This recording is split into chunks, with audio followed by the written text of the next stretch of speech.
शुभ आशीष मांगे, गाहे तव जय गाथा। जन गण मंगलदायक जय हे, भारत भाग्य विधाता। जय हे, जय हे,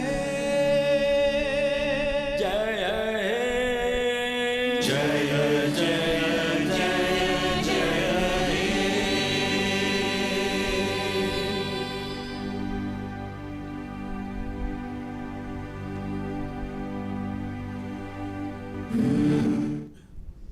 Thank you, everyone.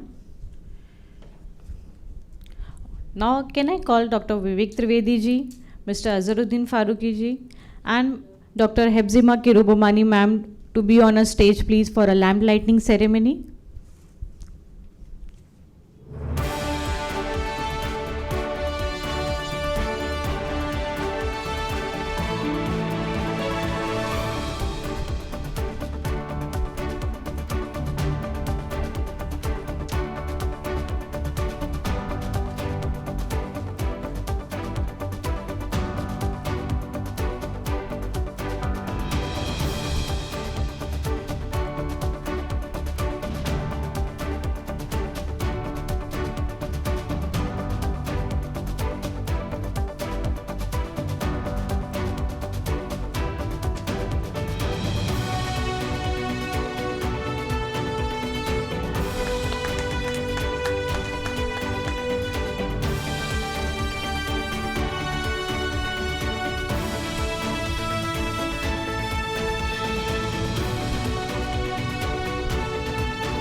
Good afternoon, ladies and gentlemen.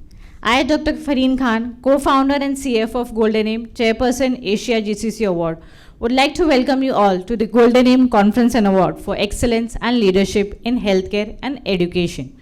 I would like to take this opportunity to extend a warm welcome to all the people, participants, and other guests present for gracing this occasion.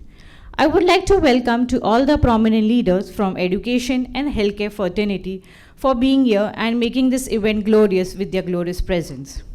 I also welcome our glad winners for the 12th edition of Golden Aim Conference and Award for Excellence and Leadership for the year 2024.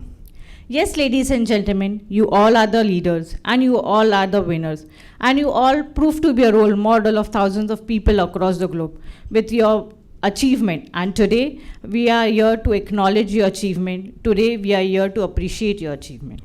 Moving ahead, I would like to tell you about Golden Aim. The word AIM stands for Achievement, Innovation and Motivation. and it is one of the Asia's leading brand building firm. And when we talk about the legacy of Golden Name Awards, it is basically meant to recognize and felicitate top professionals who are for the education and healthcare fraternity and bring them under one single roof. It is very important how we identify you and how we recognize you.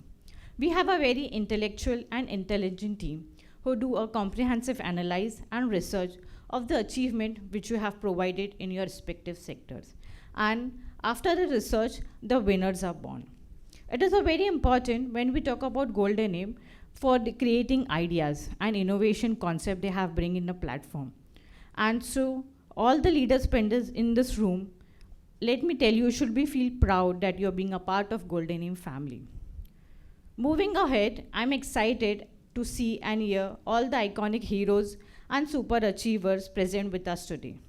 Once again, it's a pleasure for me to welcome you all to the Golden Name Conference and Award, where we want to celebrate the achievement. Moving ahead, I would like to call our presenting partner, Dinergic Business Solutions CEO and co-founder, Mr. Azharuddin Farooqi, for an introductory speech. Thank you, everyone.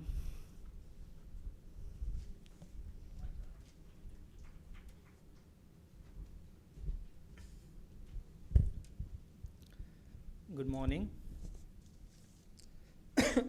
Sorry. Now maybe it's afternoon, not morning. I welcome you all to this 12th edition of Golden Name Conference and Awards. I, Azharuddin Farooqi, the CEO and co-founder of Dinergic Business Solutions and the Managing Director of Pharma Global Management Services. My company, Dinergic Business Solutions, provided solutions in various segments and sectors. We are in the manufacturing industry and we heavily depend on the manufacturing.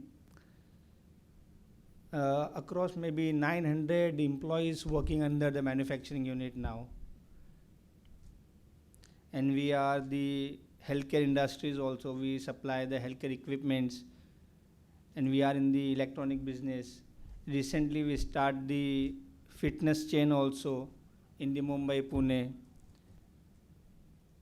We started our business in 2004 with a small warehouse in Mumbai, and with the team support we build our chain to national to international level.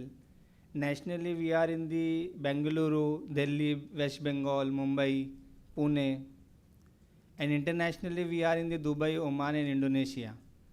And I hope to build more chain in future. And I'm very thankful to Golden Name to give us a chance to be a partner of this prestigious event where the professionals and thought leaders share their views and knowledge. Thank you so much and thank you for having me.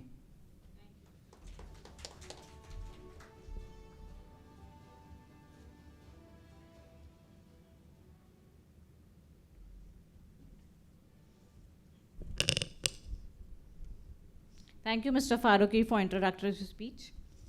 Now, I would like to call our keynote speaker and special invitee for the day, Dr. Hebzima Kirubamani ma'am, President, Chennai Monopause Society, Joint Secretary, Indian Monopause Society. And ma'am, topic is digital health and monopause. Can we have a round of applause, please?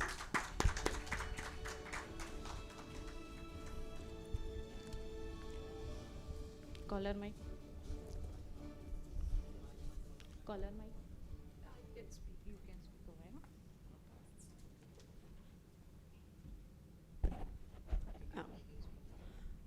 Good morning to one and all. At the outset, I thank the organizers, Dynagic Solution, for giving me an honor. And I would like to share some of my views on digital health in menopause. Because I thought if people are leaders in education and in health, I thought it will be apt to share some of my thoughts about digital health in menopause. Since I'm involved in menopause health, I thought how it is very useful in menopause health also. It's not going. And I should congratulate the organizers, Dynagic Solution, for each and every year they are doing this honor to the leaders and the educationalists. It's not moving.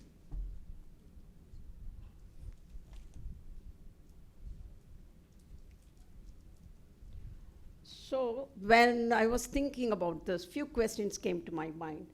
Why digital health is important? What benefits can it bring for healthcare for midlife and beyond women? What are the challenges of digital transformation? What future digital trends should we expect? So this is rapidly evolving technology. It is based on all this wearables, smartphones, sensor-based. The technology is improving very fast. The digital transformation is a paradigm shift for effective healthcare delivery. So how it is important in midlife and old when this the specialists cannot reach the remote remote areas through this this thing. We are actually, the corona taught us a lot of good things. One is this website and creating or talking through the webinars, and then old people cannot keep on coming and hunting for the doctors. So they can approach through this media, and whenever there is not only the touch where they can speak, it has been incorporated now.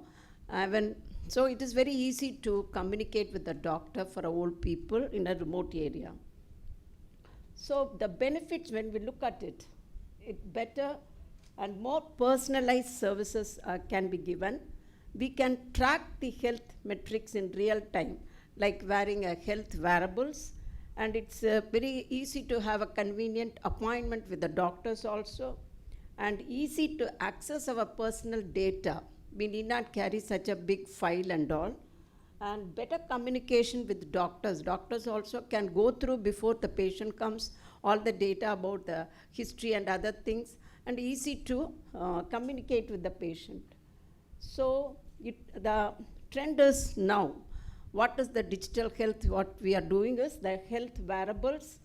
Data can be aggregated and demand healthcare also. See, we can visit the place, such and such a time I will be there. So the patient come to that place. So your life and the family you can look after. So AI screening is very, very useful. Patient fold, telehealth and virtual doctors, and disease history analysis also, it becomes very easy. So what is happening in the digital transformation about the midlife and beyond? See, these midlife people nowadays, they're no longer is coming occasionally when they develop a disease. Now they are very much, few of them in the city, they are very conscious. That is the time they develop obesity, diabetes, and hypertension. So they are trying to use all this wearables so that it helps them to devise to change their life pattern. So these are all is very famous among the urban people in a middle age when they are engineers, and it is very useful for them, non-invasive blood glucose monitoring and the BP. So this is very, very useful, the fitness tracker. So they are very much health conscious. So by just glancing down and seeing steps taken, the calories burnt also is done. So this is a better, that will motivate them to do more exercise. So actually the midlife is the bonus. That is the time which we have to invest in health, so that the later on life will be much better, so that they can enjoy the quality of life later on. So they invariably develop all the symptoms around midlife and beyond. Okay, the heart flushes and stiff joints, depression, all this they can develop. And finally, they can have a long-term problems like coronary heart disease, osteoporosis. For all this to prevent, they must have a proper midlife health. So now we have a lot of apps so that they can enter and find out about their cardiac risk, their metabolic risk, their fracture risk, and so on. A lot of apps is available in the Play Store, so they can do all this and assess their own risk. And the artificial intelligence has come in a big way, because large amount of clinical data we can aggregate, and we can make a diagnosis and a prognostic for the identification of the health related things. Another interesting thing is the AI in mammogram. So this will pick up faster than so that it's easy for even a young radiologist to find out the lesion. And in all this, the AI has been incorporated, the colposcope and the hysteroscope. This gives an idea even for a young gynecologist what is the nature of the disease, because it compares with large data and it gives an information. And this is very useful, is coming in a big way. It is not available here. Vasomotor symptom is one of the distressing symptoms around menopause. So it is Grace, this thing, it's also a wearable thing. They can have it in the hand. So that gives, even before the heat generate, it gives a cooling effect so that she won't suffer from vasomotor symptoms.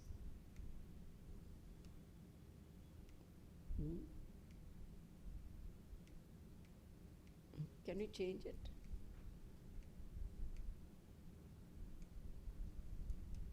It's not moving. You change it, please change it.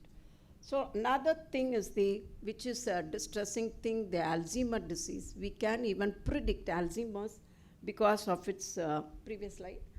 When it is, we can predict before so many months, so that the family and everybody will be prepared. This is very useful tool to predict an Alzheimer's disease. Next slide. Next slide. So this was the thing I was talking to you before. The nurses can help and monitor the patient's condition and follow with the doctor which is far away. Next slide. So in a healthcare, it is, I told you, the portal is, the patient's portal, we can have it, a platform, so that it's easy to share the decision. When the patient, no secrecy. Everything is available, so the doctor and the patient can have a shared decision. Next slide.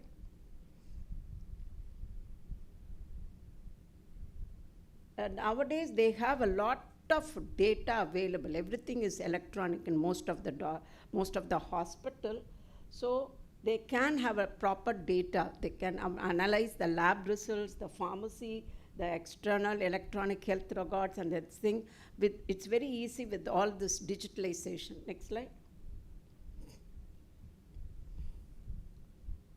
So this has already been dealt. We can schedule the appointments, and their smart bones, they can have that transfer the data to the consultant. All these things is made it very useful and very easy also. Necessary. Next slide. So this was the one I was talking to you, the short-term work.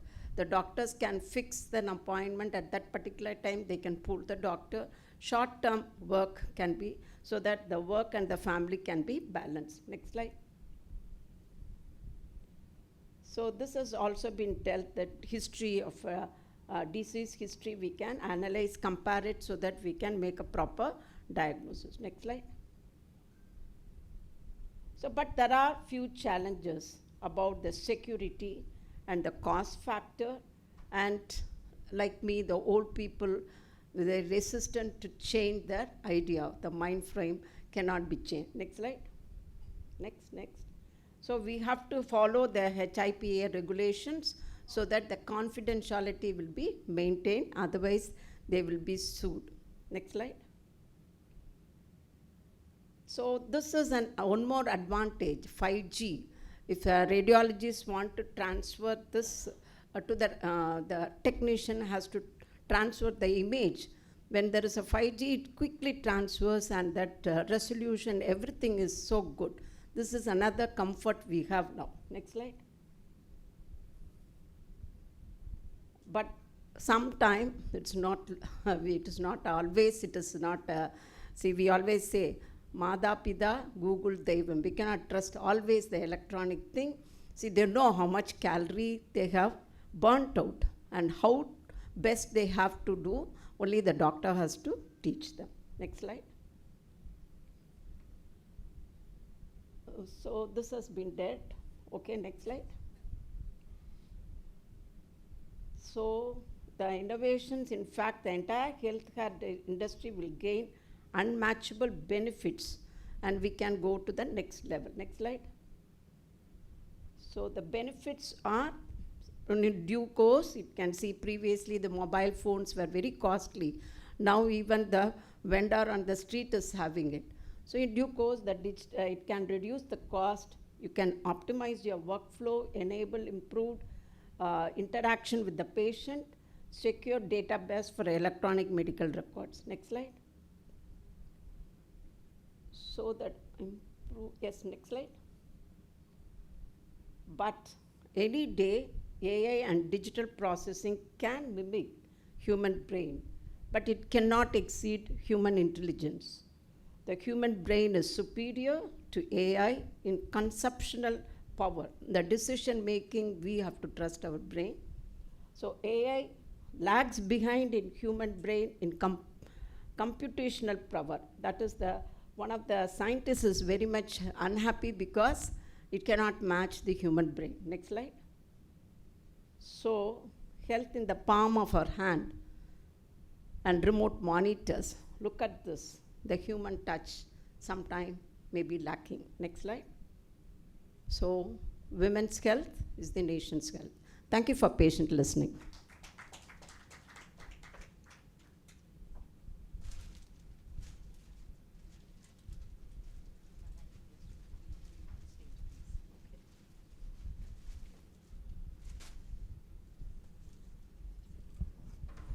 Thank you so much, ma'am, for highlighting the importance of digitalization in the healthcare sector. Can I have Dr. Vivek ji on a stage, please? And Mr. Azharuddin Farooqi to on a stage, please, to give a thank you memento.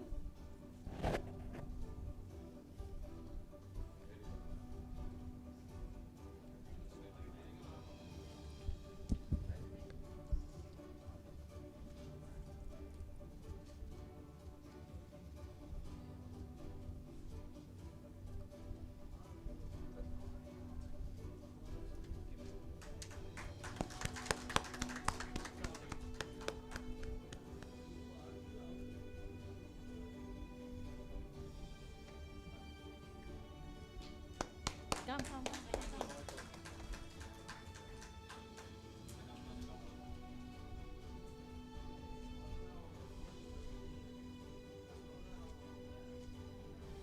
This is the place where we need to follow all the instructions. Awesome, man. Great.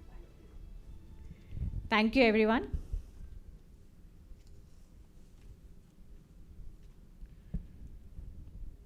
Now I would like to call our next speaker and special invitee for the day, Dr. Vivek Trivedi ji, founder and CEO, shikshakji.com.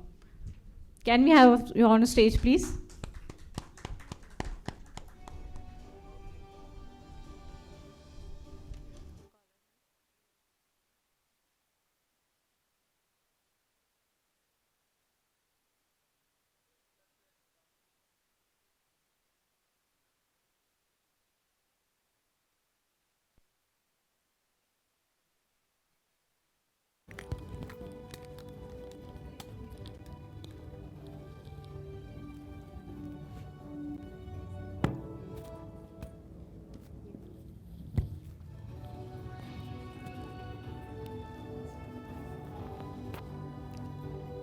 Check.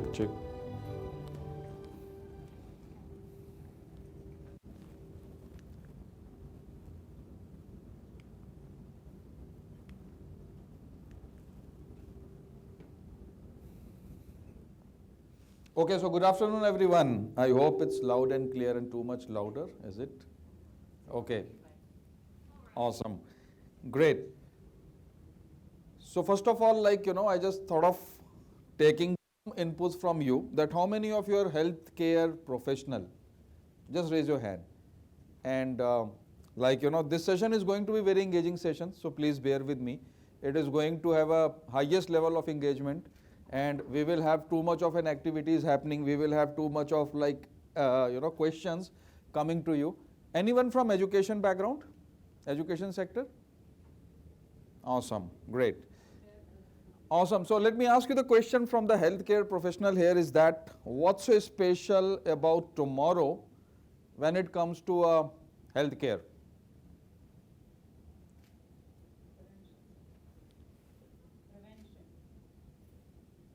No, something is special. Maybe if you can just think about, you want to Google it, you can Google it as well. Do that? AI. And how is that AI coming in picture? No, I'm saying that what is so important about the day, tomorrow? Tomorrow is some special day for a healthcare professional. What is that? Tomorrow.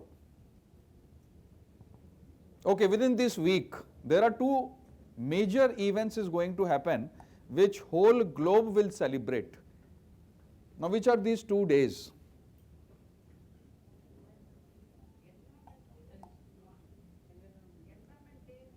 Environment Day is gone, yeah, but this is related to all your health care. Okay, let me just give you one hint. How many of you want hint of, photo? Please come this side, because I want to just see the raised hands, right? No, you can come this side and take a click. Okay, so how many of you want to take hint? Just raise your hand. Awesome, almost 100%. Superb, very nice. So this is related to eye, your eyesight, eye donation. Absolutely, yeah. Please give a round of applause for sir. What's your good name? Wow, that's great. That's great. Good. What's another one? There is one more. Picture abhi baki hai. How many of you are comfortable with Hindi? Okay, quite a few. Good. Not bad. Awesome. So it was a trailer. Now what's more? One more special day for healthcare professionals. Just any guess? Eye donation day? Can you just Google it? When is eye donation day? Anyone? Just do that and let me know the date. Please do that. At least you will get something new. And that's an idea, that you should get something new while you attend this session. When is eye donation day?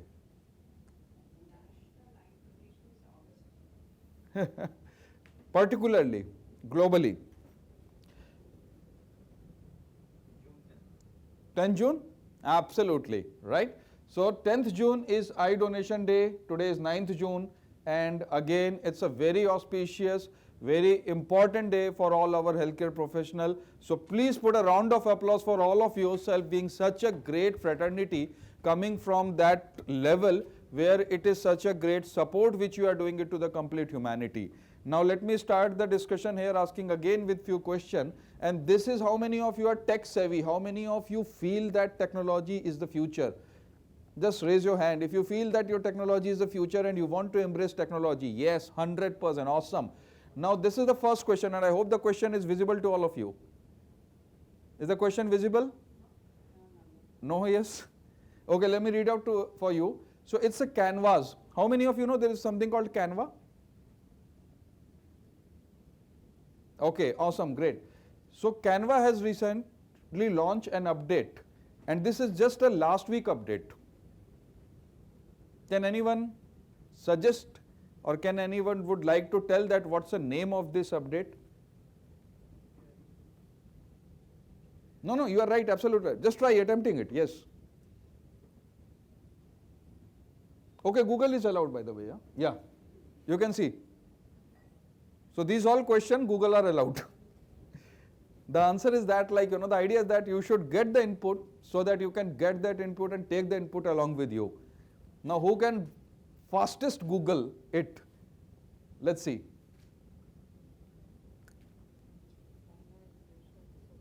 Canva?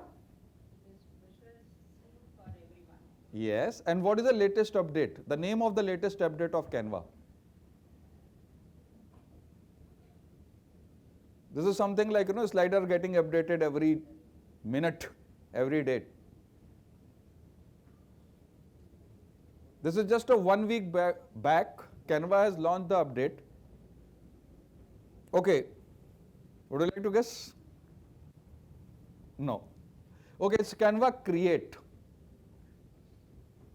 Okay, so this means that, like, there is a complete advancement which is happening, complete development which is happening. Let me ask you the second question. Which city is called as health capital of India? Who said so? Yeah, awesome. What's your good name, sir? Dedipya. Please have a round of applause for such a great answer. Okay, it's a healthy capital, and we are proud that today we are part of health capital of India. We are in Chennai. The third question, this is a very important one, and I want a person can come on the stage and attempt it, and we can have a special prize for them going forward if they can spell it right. So it's Elon Musk's son's name. Musk's son name. Can you Google it now? Google is allowed. You will be surprised to see the name, and you will be further surprised if you would like to attempt. And who want to attempt, just raise your hand and I would be more than happy to welcome you on the stage.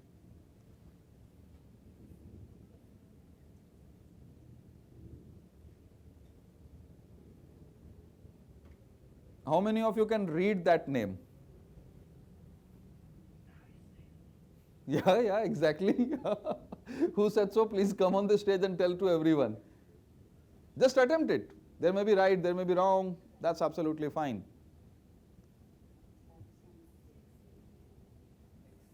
Exactly. Please come, sir. Please come. Like, let's see that at least the people are attempting it. Yeah. Come. And we'll have a mic. This mic. This one.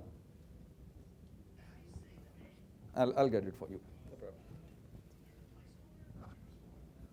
X-Ax A12. Yeah, say it there. X-Ax A12. Okay, yes, exactly, right? So round of applause. Amazing. So we are good that we are not putting our sons and daughter name like this. Yeah, at least it's quite easy and people need not have to Google it like the way it has to go. Okay, now there's a few questions. How many of you didn't use ChatGPT so far? Didn't use? Not at all. Okay, that's good. This means that this session is for you. I'm very happy. How many of you didn't know about AI? Not at all. Any idea? What is AI? What is not AI? Okay, no worries. Everyone knows about it. That's good. How many of you have not heard about HR automation through AI? Raise your hand. 1, 2, 3, 4, 5, 6. Good. So this means that this session is for you. And you can take a note, you can take a view of that, okay? And you know that people are the key. Steve Jobs said very clearly here is that great thing in the business is not done by one person, it is always done by the team. And for that reason, we are bringing you the details here, and this is just a quick brief about me. When I talk about who am I and what I'm doing it all, after has been 25 years of experience in corporate and working with the Fortune 500 companies, I started a company like shikshakji.com with having authored 3 books and almost 30,000-40,000 followers on LinkedIn and all. And now the next part is this, got a 1 world record. This has been recognized by the World Record Forum also, 72 HR awards, webinar and seminar, entrepreneur people advisory, and got various level of coverage through the various print media also. So now we are going to share you some of the secrets which can be helpful for you. But before that, I want to know that are you ready for that? Yes, 1, 2, 3, 4. Awesome, great. So when we started shikshakji.com, the major focus was on the creating something unique and supporting the organization that how they can get it simplified, the complete hire to retire framework. And we are majorly working for healthcare and education segment as such. And these are the major challenges. What you can see that in your organization, what are the major challenges are there? Like, manpower planning. Just raise your hand if you feel that manpower planning is a major challenge for your organization. Awesome, great, superb. Now, talent acquisition. How many of you feel? Great. Skill shortage, onboarding mismatch, employee engagement, performance management, compliance and legal issue, training and development, and retention. The last part which you see here is becoming the topmost right now. And that is called as HR technology. Agree? So now these are the challenges which we all are facing, and now what is the solution to that? So we have actually created something called as 3P approach, and in this 3P approach, one is that looking to the Mother Earth support, and we want to get into paperless way, then productive, and then how we can make it popular. Now this is for you. I will not speak upon. Raise your hand if you want to know more about it. 1, 2, 3, 4. Awesome, awesome. Because I need to take your permission before it goes on. It shouldn't be boring for you, right? So that's what just want to tell you that what are the way how this can be very simple for you and how you can do it at any level in your organization in the digital way. How we can do it? First of all, let's talk about how we can make the things paperless. And I want to know from you, is there anything else which you can add on? And I will be more than happy to take your input also. So first is that when we talk about paperless HR with digital advantage, what we have to do is that we have to look forward that what type of things can be automated. Any example of automation can you think about?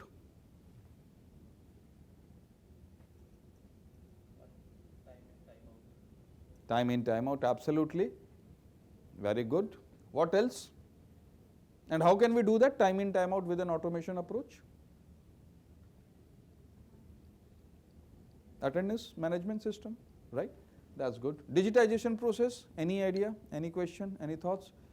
Ma'am just spoke about all the digital records. Yeah, so that way all the digitization process can be done. Then integration, various levels, various function, various sub-functions can be integrated with your digital way. And once it is integrated, what happens? It becomes very easy for you to scale. It becomes very easy for you to support all the people across organization.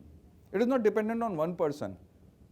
Can you just give any example of automation can you see on a day-to-day basis? Any example?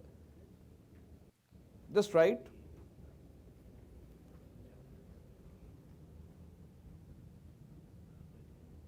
How many of you came through Ola, Oyo, Uber, cab? Anyone? Yes, right? So that's an example how Ola is working, how Oyo is working, how Uber is working. It's all the way due to automation. And the way this is called as integration which happened. Information repository, all your patients' records can be created as a repository. There are the companies which is already doing it. I was in one of this seminar from NHRD, and there I got to know one of the great case study that one of the pharmaceutical company, they are doing a pattern analysis of last 10-year attrition. That why the people left their organization, they are doing the pattern analysis from last 10-year data. And now what they are doing is that they are asking the question related to that so that people cannot leave the organization. And they can have prima facie confirmation before even going for an offer letter. That's how what happened. Your point number 4 comes is information repository. That your information becomes your database, your information becomes your repository, and then it is very easy for you to scale your organization. And promoting sustainability. Whether you are in one function, whether you are in one location, whether you are in a one division, even if you are moving to the 10 more division, it can be very sustainable if you have got a complete digital way. And that's what we have to look forward, that how these things can be done. Any other example comes to your mind for paperless? Feel free, feel comfortable. It may be right, it may be wrong. Absolutely okay. I'm sorry? Email automation. Absolutely. Again, round of applause for such a great participation. Email automation again. You know what? Earlier it was like a courier and all those things. Now it's an email, and email is legally also completely supportive. So that's how we have to look forward toward the paperless side. Any other example? Anyone? Okay, and just moving on to the next one is the productivity. How can we have the better productivity with respect to the digital advantage? And what comes to your mind? It's all data. We always see that what is the new oil? Have you heard about this proverb? What is the new oil? Data is the new oil. Yeah. So that's the reason, data driven decision making. I just told you an example of that attrition. Same thing, you can have a data, and on that basis your decision making becomes very seamless, very easy. The next thing goes to the predictive analysis. You can predict it very well. How many of you heard about Portia, Practo, Tata 1mg, right? NetMeds. All this is what? Pure example of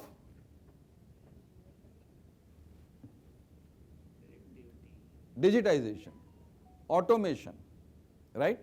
Tata 1mg, what you do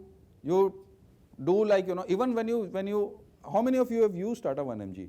By the way, it's not a promotion to Tata 1mg or NetMeds here, but just want to tell you that how the experience goes. When you simply scan the prescription, there is an AI tool at the algorithm basis which actually understands the medicine also. And it becomes life is very easy for even the patient, and what they do is that before you complete that treatment part, you get a reminder from them that do you want to continue, do you want to add on, do you want to purchase more, and how is it that? Because they are so much in the predictive analysis. It's all predictive analysis. Agree? So that's how. Just moving on to the next one is automated approval. All your approval system, what we can say that whether it is not making so much of a great input for the people, they can directly do an approval. Give me an example. What type of an automated approval can be done? Any example? Absolutely, right? Because we know that there is only 12 leave which can be given. There shouldn't be a 13th leave, there shouldn't be 14 leave, it's an organizational level leave.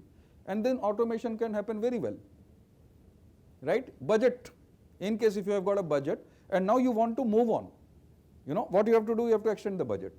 Otherwise, within that budget, the approval can be automated, right? Then the workflow setup. Step number 1, follow step number 2, follow step number 3. There is a Japanese principle, Pokayoke. Anyone heard about Pokayoke? Or it's getting onto the manufacturing level? Okay, so it's a quality principle. And what it says that once you follow through the step-by-step procedure, your half of the job is done. We called it as a YY analysis. Any example, any idea about YY analysis? That world's any problem globally, if you have to solve, what you have to do? You have to just answer why for 5 times. Just try doing it and you will see the wonders. And that's how this can happen with respect to workflow setup. And the last part is related to gamification and LMS. How can we do gamification? Any example?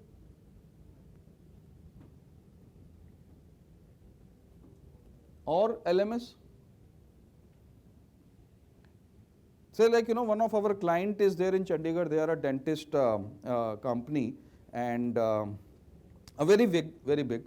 So what they do is that when new dentists join, they actually go through this LMS and they try assessment with respect to their way of treatment, right? So that's why what happened, this is a complete digitized way, and only if they follow that assessment, they are supposed to connect with a patient. If they don't, then in that case what happened, it actually goes back to the, the training. They get into the second level training, third level training, and so on and so forth. So that's how like this digitization can help you in terms of that. And the last part is related to popularity. How the popularity can happen, and now most of the companies has already started doing it, is through chatbot. I always used to ask one question is like, that what is so unique about chatbot? Any idea? By the way, that was not a question on the slide. Yeah? How many of you heard about chatbot? How many of you? Yes, absolutely great, ma'am. So now what you experience with chatbot?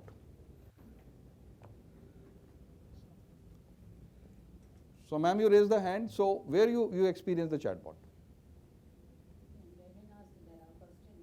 Yeah.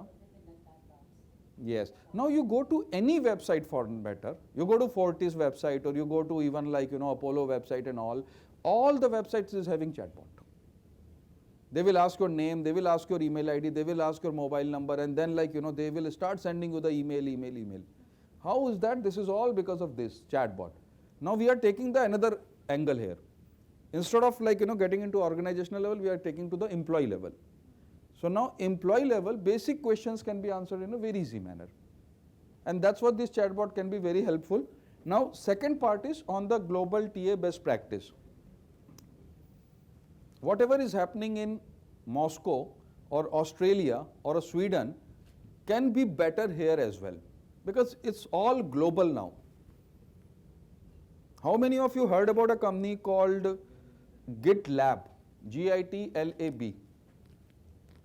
So they are, why I'm telling you that company, because that company has got 100% remote people working for them for 128 countries, 5 continents and 5 time zones, without single office.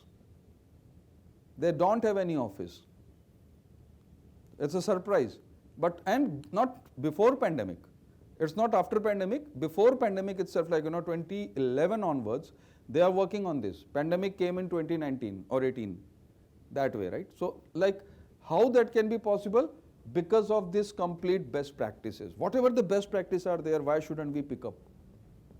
And then it can be very helpful for you. Knowledge repository creation, like that whatever the success story of your healthcare organization, are you making the repository anywhere? Yes, no? No.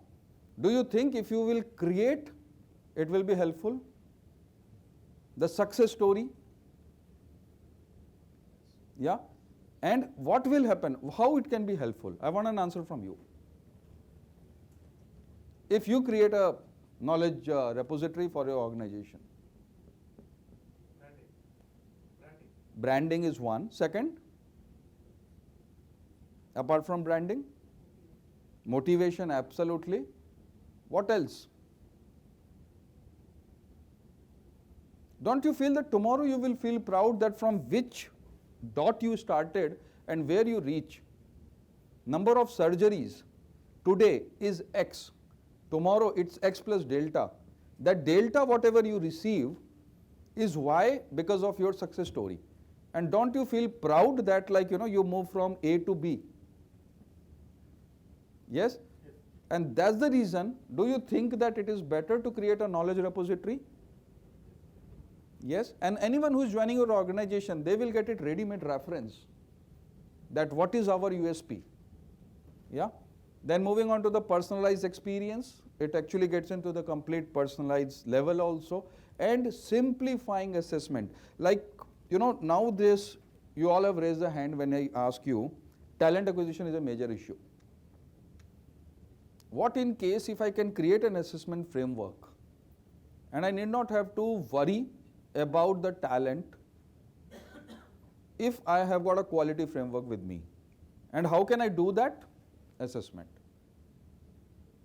So what will happen? I need not have to reinvent the wheel again and again and again. It's one time done and just you have to follow through that. And that's the reason this assessment will be helpful for you. While doing that, do you agree that it becomes more popularity of HR in the organization? Yes, no? Raise hand. Yes. Awesome. Right? So this is all there. Now this is a question mark. Let's see. Oh wow, awesome, awesome, great. Waving of hands, superb. Right. This is again one question.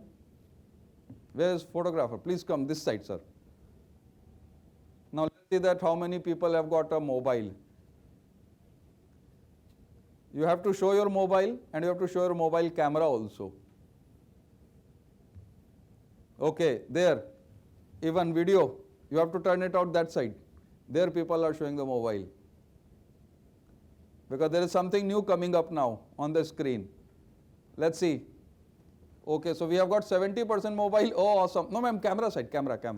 Show the camera. Yeah.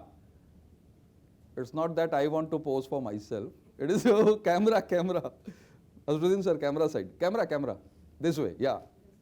Yeah. And I'll tell you the reason. Okay, yeah. No, camera. It's other way around. You have to show camera to me. Yeah. Yes, absolutely. Yes. Now can we see all the cameras here? And why is it so? Okay, because this is the thing which you are getting right now while you scan the QR code. So this is the code which I want you to scan and claim your free book. This book is written by me and this book is having almost 100 plus questions which you can make use during an assessment, during interview for all mid-level, junior level, senior level and all that. And there are various best practice which we have shared across globe. So all those things are there. You can scan it and you can claim it. And with this, thank you all. Thank you so much.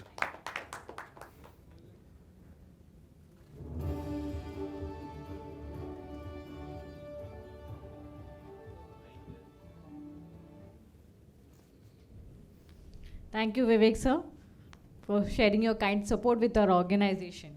And I request Mr. Azruddin Faruqi and Dr. Hefziba ma'am to be on a stage, please.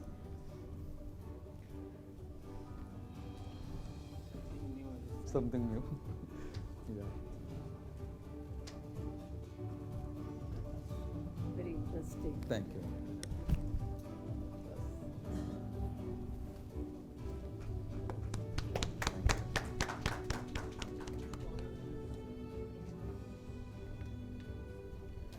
So.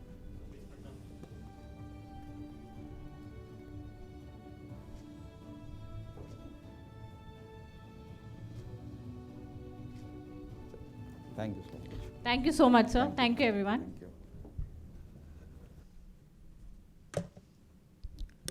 Moving ahead, I would like to invite our next speaker who have joined us live virtually on Zoom, Dr. M. Pradeep, Chairman, EduMed Super Speciality Hospital, Palakkad.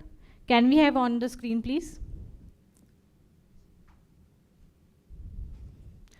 So we request you to please unmute yourself.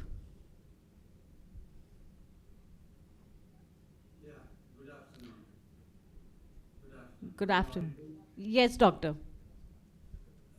Clarity is, I think, a little bit low, no? Yes. I think I will change mine.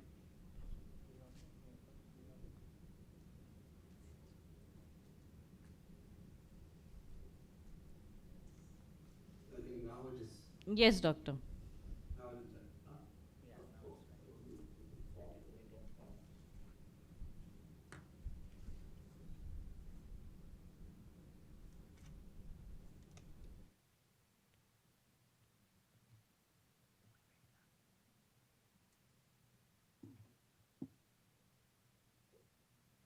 So, at the outset, I would like to thank the Golden Aim Awards, especially Dr. Parveen, Mr. Asruddin, and Mrs. Samir for inviting me for this very prestigious event, which is honoring all the people who have done good to the society by doing something beyond what others have been doing. So with this, basically a neurologist, practicing neurology for almost 35 to 38 years. In fact, I am from Madras Medical College. I did everything. Subsequently, I was in US. And recently, I have started my super specialty hospital because this event has happened because my two reasons. Palghat, I am there, which is my hometown, which was lacking a good hospital. It was lacking a good super specialty hospital. That prompted me to start this hospital, which is almost 1.5 years old, and by now itself it has and grown into a big this thing healthcare sector in this part of Kerala. We have been able to help a lot of patients doing various super specialty level treatment, including neurology, gastroenterology, neurosurgeries, cardiology, nephrology, all those things are happening here. And so that has become a boon for this part of the India. And as you all know, that serving the public is ultimately service to God. And with that motto only we started it. My children are all doctors, super specialists. So I'm not alone running this hospital. Actually, I don't run the hospital. I run in the hospital for treating the patients actually. And beautiful talk by the previous speaker, Dr. Vivek. Wonderful talk. And I think all of you would have learned a lot of things from his talk. And for fundamentally, what is this digitalization in healthcare? It is incorporating information technology and communication technology, both. So what is the purpose of incorporating? To make actually help in the identification and management of diseases, as well as helping in the cure of the diseases and making the person well-being. That is a fundamental aspect of digitalization. So the objectives are to improve the quality of outcome of care and service, to improve the health, improve the patient experience, improve the physician as well as the non-physician provider experience, and to address the health disparities. So these are the fundamental points on which this system of digitalization work. And what actually this, unless and until digitalization has happened, the development of medicine itself, development of the care of patients with disease itself would not have risen to this standards which is presently there. And the coronavirus pandemic was a great teacher for the public, even though we were all knowing that digitalization was important. There was some restriction from the patient's point of view, but that is eased out actually after the pandemic. You know why? Then they realized that it's not easy to approach the patient physically face to face. So how do you contact them? By other means, like a Zoom or on the WhatsApp video. They used to come. That was how they were getting treatment, especially the elderly people who cannot come out of their house.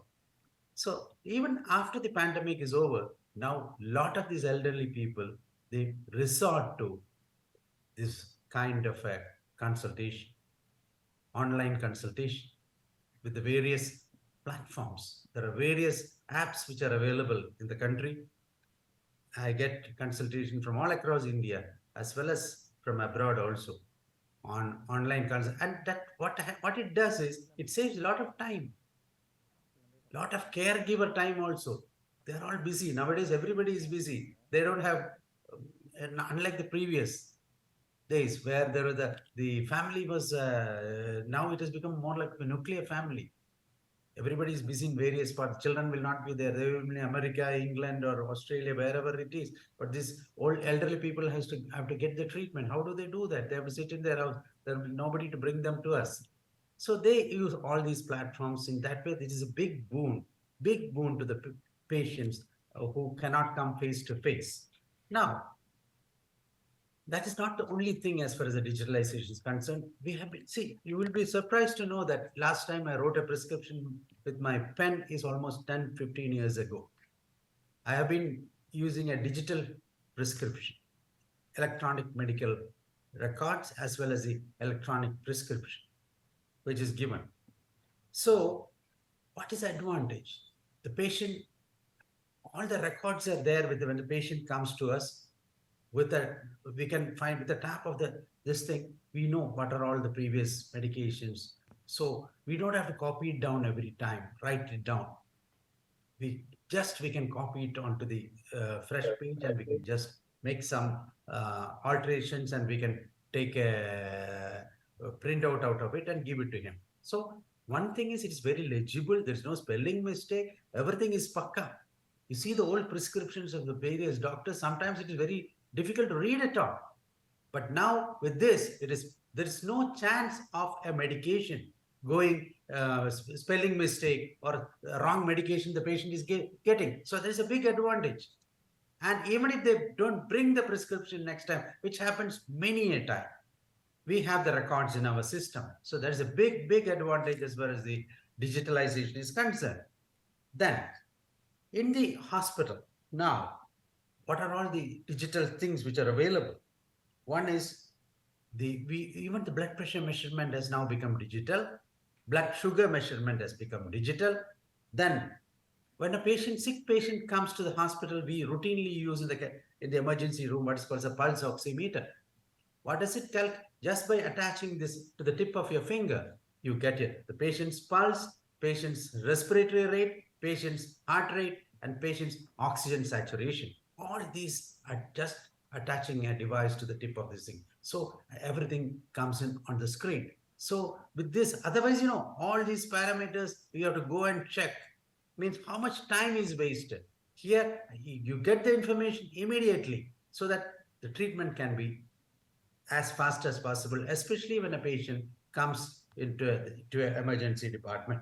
Then, if you look at another big advantage which we face is that previously people who know that there's something called as somebody having a fainting attack, or somebody having is transient ischemic attack. Previously they used to do what is called the Holter monitoring. There's a big device, big thing which is held onto the chest, and the patient is either sent home or kept for 24 hours. Now, what we are doing now is such a small device which is almost a 7 centimeter long or 3 centimeter broad, which is just stuck onto this thing, no wires, nothing. Everything gets transmitted onto the phone. The heart rate, the ECG, everything. So we can do it not only for 24, we do for 48, 72, we can do up to 30 days. And the entire data is transmitted. So we can analyze the whole data. So that is the beauty of digitalization. So we can know whether the patient is having any cardiac rhythm disturbance or not. Then comes in the hospital, our scans. Patient comes with a stroke, we send it to the CT scan or the MRI department. And once the scan is done, immediately it comes into our laptop, the pictures.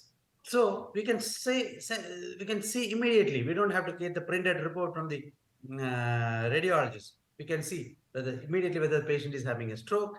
So this is so important, because in the management of patients with acute stroke, you have to thrombolize. You have to do the necessary thing as fast as possible, because with each minute which is lost, you lose more than 1 billion neurons. So imagine the technology is saving the life of the patient, preventing the damage to the organs by hastening the treatment of these patients. So this is something which is done day in and day out in our hospital. Then coming to I told you about telemeds. This is another thing which we are doing. Patient, see, when your hospital is in a tertiary or quaternary level hospital. At the distant remote areas, the patient comes, goes with a MI or a stroke or something that we can guide those doctors by using the telemedicine. Okay, what is to be done?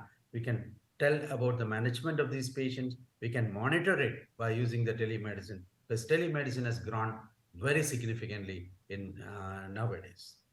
Then, uh, see, what has happened is, after the pandemic, what has happened is most of the medical meetings, what is happening now has become like what I'm doing now, like a Zoom meeting. This is digital. This is digital. What is happening? I am not at Chennai, but I'm addressing you. I'm part of the meeting. Similarly, most of the medical meetings now has become digitalized Zoom meetings or other Google platform meetings. What is the advantage of that? You save a lot of time because you don't have to travel. You save a lot of money, stay, travel, everything is expensive. But now the amount of meetings which I attend after all this digitalization has happened is increased considerably after the this pattern of meetings has happened. So there's a big advantage. This is a very big advantage. The person from US, UK, everybody, he can be part of the meeting. You don't have to travel and come back. So now most of our national meetings, we invite speakers from abroad, and they all join us on these various digital platforms, so that the quality of meeting improves, as well as the expense of the meeting comes down. So, so there are a lot of advantages, but for digitalization, I think a lot of this 10 minutes talk I've given. So I'm just putting it in a nutshell, the whole things what is happening in the digitalization has really caused a lot of improvements in the healthcare industry, and we love the things. Every day, new changes are happening, but for every good thing, there's a bad thing also. What is bad about all these things? What is bad about all these things? The bad is, see, people come to us, they Google, they come to us, and they ask a lot of questions, which, see, good things they want to know about the disease, we are ready to this thing. But some of the websites are not actually even run by medical website, even run by medical professionals, or they are not coming from peer reviewed articles. So that, and some of the patients are believing those, and even they are doing things based on that, which can jeopardize their health. So beware of that. So that is one thing on which control has to be kept. Control has to be kept by the various authorities. Otherwise, this can promote wrong information to the public, and especially health information. If it is wrong, it can cause havoc. They can follow those things which are not being really actually done by the real medical professionals who are good at it. So that is a disadvantage which this platform can happen. But now, another thing is too much of dependence on these digital this thing platform. Can it really adversely affect the interpersonal relationship between the healthcare worker as well as the patient? Maybe to some extent.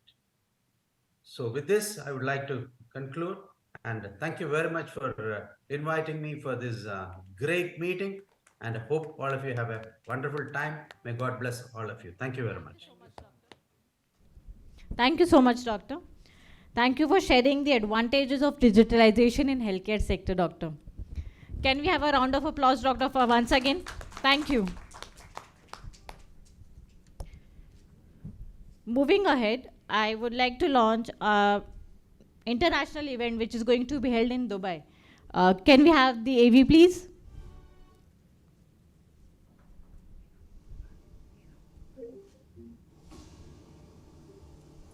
Hello, Dinesh. Hmm, hmm, hmm.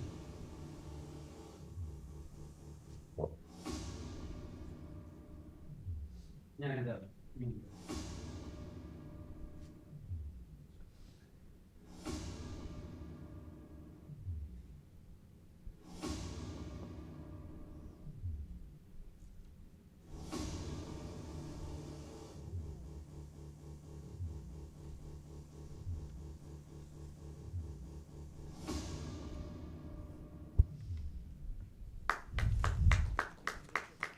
Thank you. Thank you, everyone. I request everyone to please join us for a lunch.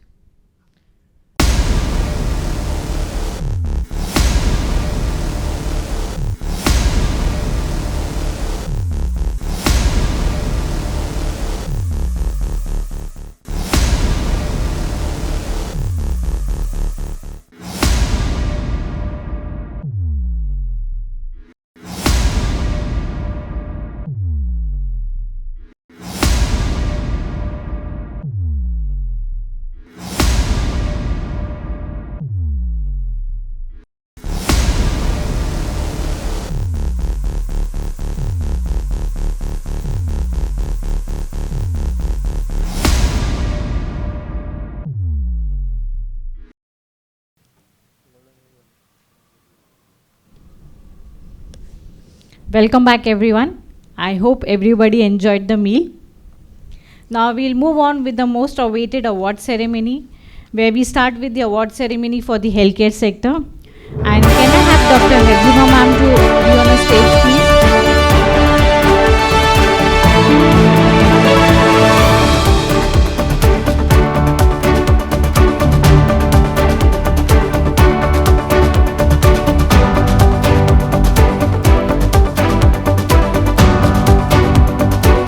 Most trusted breast oncosurgeon in Chennai, and the award goes to Dr. Manjula Rao, Senior Consultant, Breast Oncoplastic Surgeon, Apollo Proton Care Center. Many congratulations.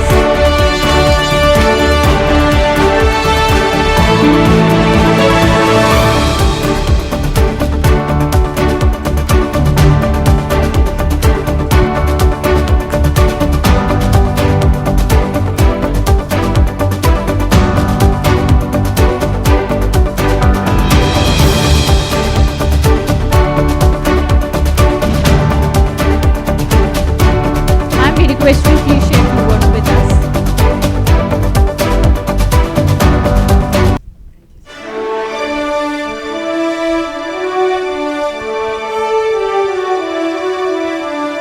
very good afternoon to you all. It is incredibly ironic that in the early years of my life, as we all know, as young people, we don't really get a lot of appreciation. So when we do, it means a lot.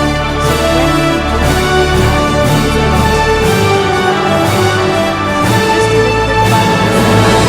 When I started out, like when I was studying in school and all that, the reason I became a doctor was it wasn't my dream, it was my parents' dream, it was my father's dream.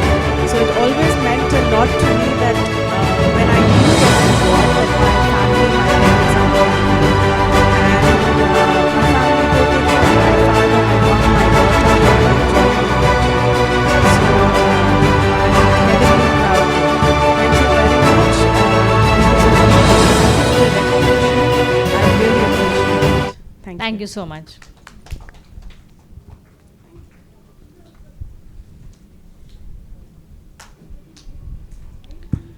Our next award for the most dynamic young healthcare leader in Tamil Nadu, and the award goes to Dr. G. Prashant Krishna, Medical Director, Prashant Hospital.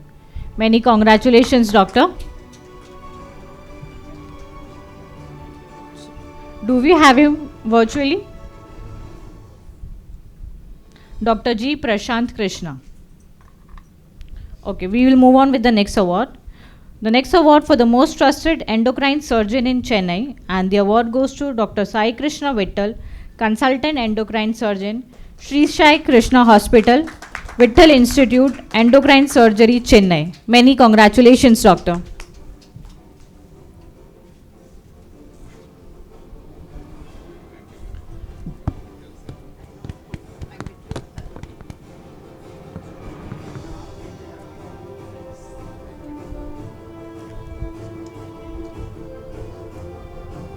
Sir, we request you to please share a few words with us. At the outset, many thanks to this organization for recognizing not only my effort but all my colleagues' effort. Thank you, Doctor. I'm humbled, honored, and privileged. And if you have to say, like one of my colleagues said, we need to thank our family, our colleagues, and our friends who have always motivated us. I am what I am because of my father, to be more precise. My father is called the father of endocrine surgery in India, Professor Vittal. So he has been my teacher, mentor, and guide. Of course, it goes without saying, I had to thank my mother, my wife, my children, my sisters, and everybody. Many thanks. Thank you, doctor.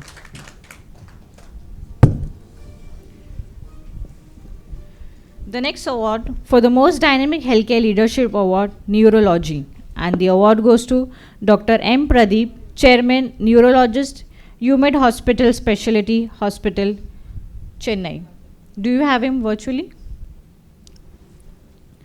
We will move on with the next award. The award for most iconic neurointerventional radiologist in Tamil Nadu, and the award goes to Dr. Rashmi Ranjan Padi, Chief of Neurointerventional, JKNM Hospital. Many congratulations, doctor.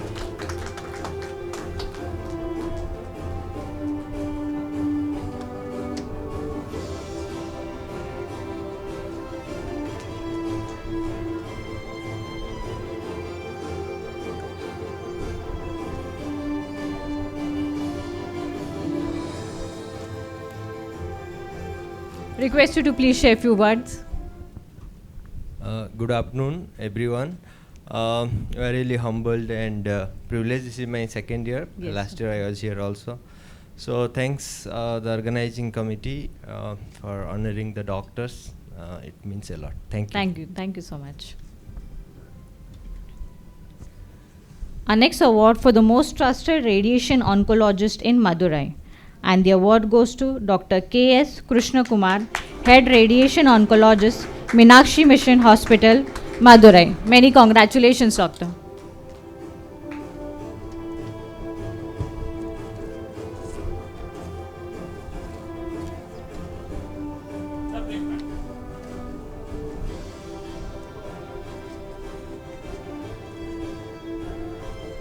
Sir, request you to please share a few words. At the outset, I would like to thank the organization for giving us this award. As everybody said, nobody recognizes much. And very rightly said that we doctors, most of them are leaving our family and doing most of the work. That has to be recognized. See, most of the time it is we leave our family. Many of the important functions we don't attend. Many of the serious functions also we don't attend. But for me, how I became an oncologist is very interesting. Why interesting is my father is a self-styled cardiologist. He wanted me to do only cardiology. But when I did my post-graduation 25 years back, so that time oncology all must be knowing nothing is there in oncology. So he said, why you want to do oncology? Then I had to convince him to say that I will take oncology. Simple reason is, he went to his professors and asked him whether should I allow my son to do oncology. Then they said, no, allow him, because when my father did radiology was nothing. And when I did oncology, radiology was a lot. So specialty is something which we take it up, and then how we grow in that is more important. And during my tenure of my career, there are many occasions which I thought I will leave this specialty, because most of the patients are cancer patients, and it's a very depressing field. You all must be knowing. And we radiation oncologists or medical oncologists, most of the time, we see only patients who are most of the time dying sometimes. And in that also, I found a lot of gratefulness in that, because there are patients, even though when they die, they come back to us and they say thank you. So that was most rewarding for me in this thing. During all these days, my wife was along with me. She's here, Dr. Uma, and I thank her for all the support. Thank you. Thank you very much. Thank you. Many congratulations, doctor. Our next award for the most iconic healthcare personality in cardiology, and the award goes to Dr. Rajaram Anantharaman, Senior Consultant Interventional Cardiologist, Kaveri Hospital, Chennai. Many congratulations, doctor. Can we have a round of applause for a doctor?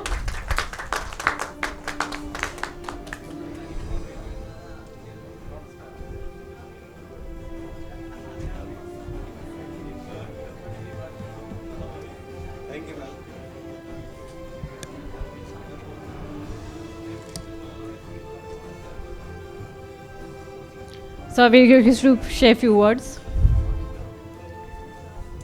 Good afternoon to all, and firstly, sincere thanks to Golden Aim for recognizing and giving this award. I'm humbled by this. Obviously, all of our doctors kind of said that family is important. Cardiology is worst because you will be called in the middle of the night or any time. So I'm very much pleased for my wife to be here to get the award along with me. I'm more pleased my professor is here. So she was my obs and gynae professor during my college days to get it from you, madam. What I do, obviously, I got trained in Stanley. I went to UK 20 years, 21 years, came back to India. I do a lot of things that does not need surgery. So replace valves without surgery, transcatheter, transplants, heart failure, advanced, everything. So that's much needed in India, and having that experience and bringing back to India and providing outcomes, saving these patients, that's kind of a lot of satisfaction. Thank you for all. Thank you so much, Doctor. Our next award for the most iconic healthcare leadership award, obstetrician and gynecologist, and the award goes to Dr. Anjalakshi Chandrasekhar, Professor Obs and Gynecology, retired Obs and Gynecology, Madras Medical College, Chennai, Tamil Nadu.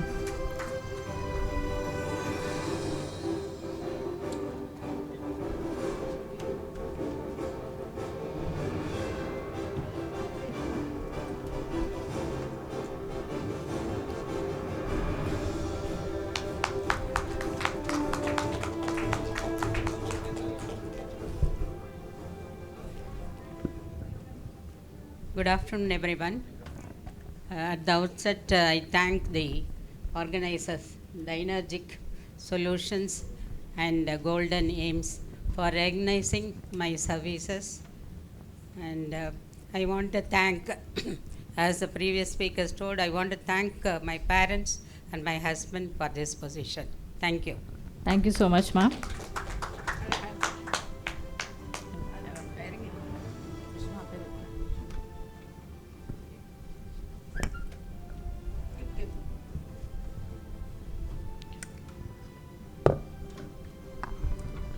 Our next award for the most trusted healthcare leadership award, obstetrician and gynecologist, and the award goes to Professor Dr. S. Sampath Kumari, Professor Obs and Gynecology, Shri Muthukumaran Medical College, Hospital and Research Center in Chennai. Many congratulations, Doctor.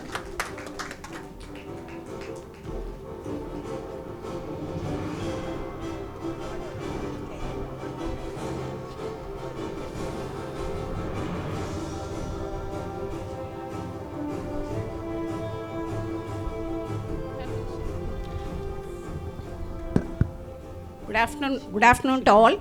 I thank the organizers for this award. See, as a gynecologist, we have been with the government service for more than 30 years, and now I am attached with the private college. Now we are doing the academic programs, conducting many conferences. Today also we have a conference at Coimbatore. And with the associations, that is the obstetrics and gynecological doctors, we have in Oxy, Chennai and Tamil Nadu. Dr. Anjalakshi was the past president and I am the secretary.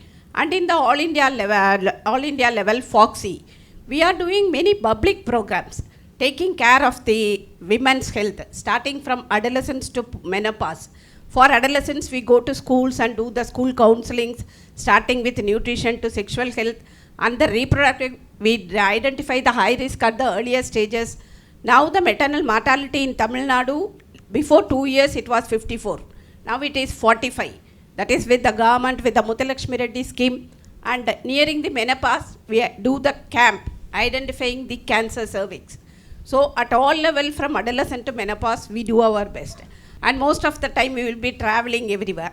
For everything, as everyone told, ஒரு ஆணுக்கு முன்னேற்றத்திற்கு பெண்ணு தான் முன்னாடி நிற்பான்வாங்க. It is like that. For everything which I do, the backbone is my husband, Mr. Ashokan. Thanks to him. Thank you. Thank you so much, ma'am. Our next award for the most iconic healthcare personality of the year in neurology, and the award goes to Dr. Naeem Sadiq, neurologist, Plux Neuro and Stem Cell Research Center. Many congratulations, Doctor. Okay, we'll move on with the next award. The next award for the most iconic obstetrician and gynecologist in Tamil Nadu, and the award goes to Dr. T. Ramani Devi, Director, Ramakrishna Medical Center and Trichy Janani Fertility Center. Many congratulations, Doctor.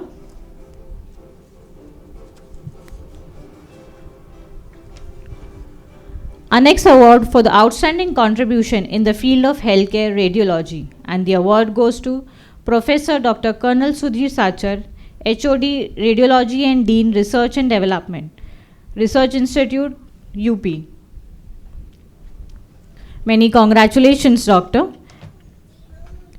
We'll move on with the next award for the most prominent neonatologist in Chennai, and the award goes to Dr. V. Lakshmi, Head of Department, Mehta Hospital, Chennai. Many congratulations, Doctor.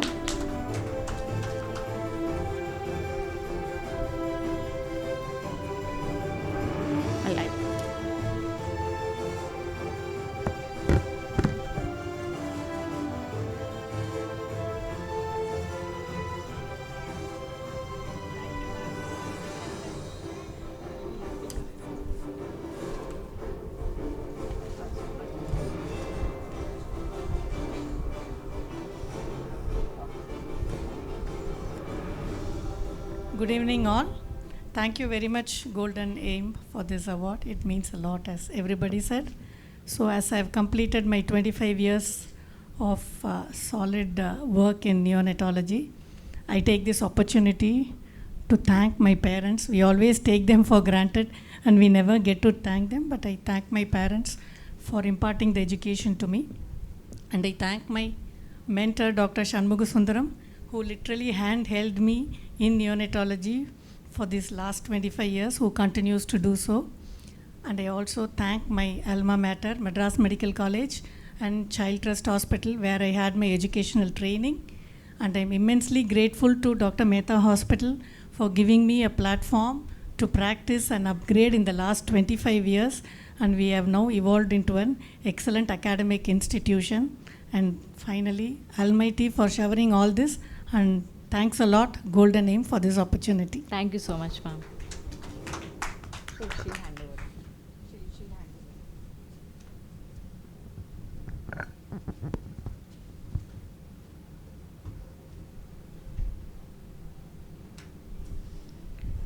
Our next award for the most prominent obstetrician and gynecologist in South India, and the award goes to Dr. Vijayalakshmi Sheshadri, Senior Consultant, Obst and Gynecologist, Sundara Medical Foundation, Chennai. Many congratulations, Doctor.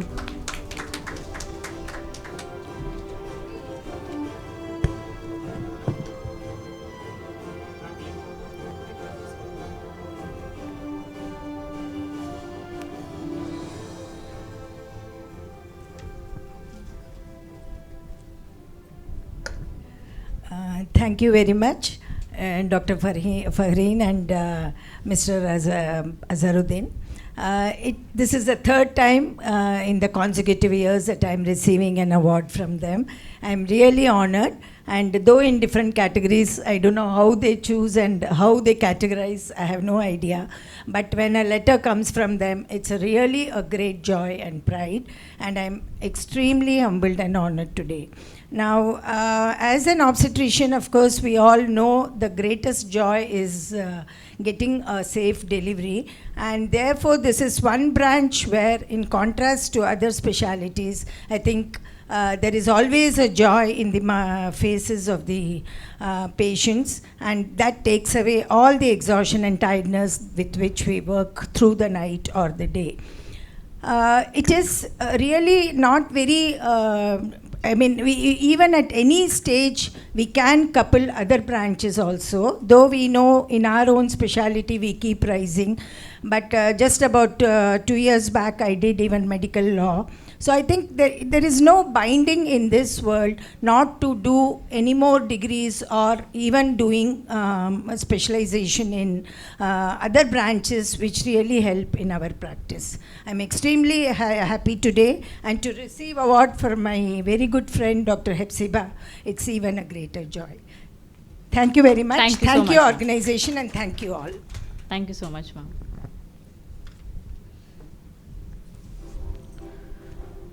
Our next award for the most trusted pediatric anesthesiologist in Chennai, and the award goes to Dr. S. Ramesh, Chief of Pediatric Anesthesia, Kanchi Kamoti Child Trust Hospital, Chennai. Many congratulations, Doctor.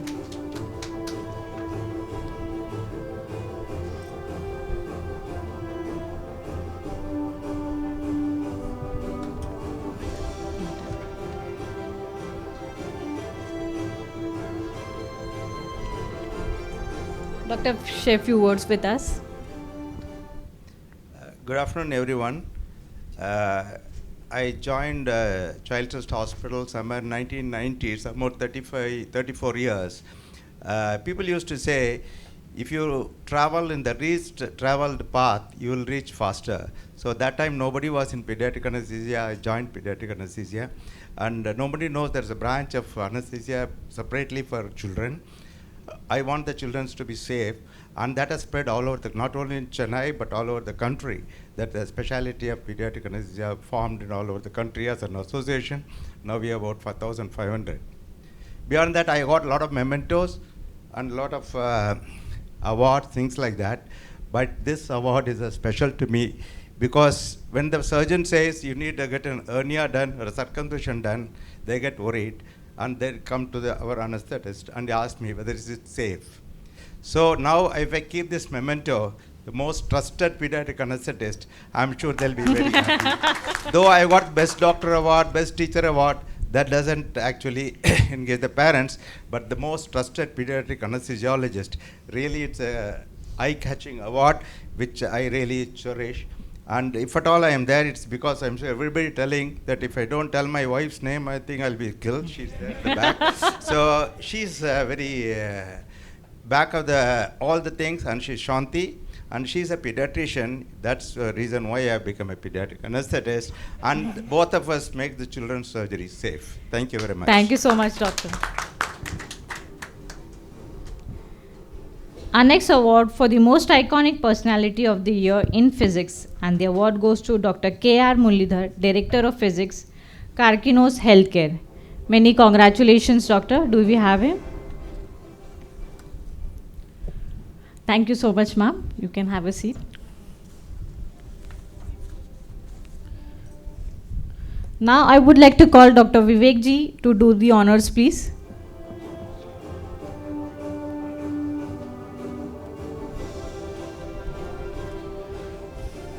Our next award for the most dynamic healthcare personality of the year in neurosurgery, and the award goes to Dr. Rupesh Kumar, VA Director of Neurosurgery, MGM Healthcare, Chennai.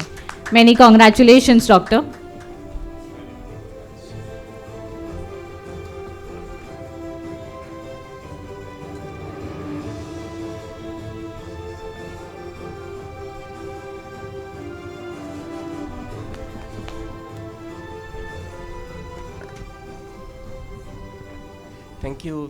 Thank you, Golden Aim and the team for choosing me. I think this is the second consecutive year, and I'm really happy for them for choosing me. Many of my friends and colleagues are here, and I congratulate them. I'm happy for them also to receive this award. I made quite new friends also, Dr. Vittal.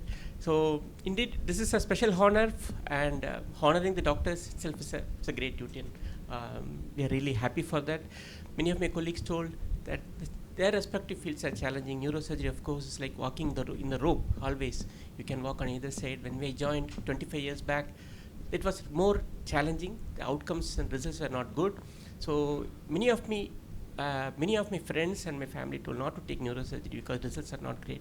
But I actually wanted to become a cardiac surgeon. But after going through my general surgery, I decided that neurosurgery should be my first choice, and joined the Central Institute, NIMHANS, which is one of those best centers in the country. So learned a lot, and I'm happy to witness that the neurosurgery has been progressing so rapidly and so nicely in a way that the results are much better compared to what 20 years back. And I'm happy to be in this journey, and I thank you all for this opportunity again. Thank you so much, Doctor.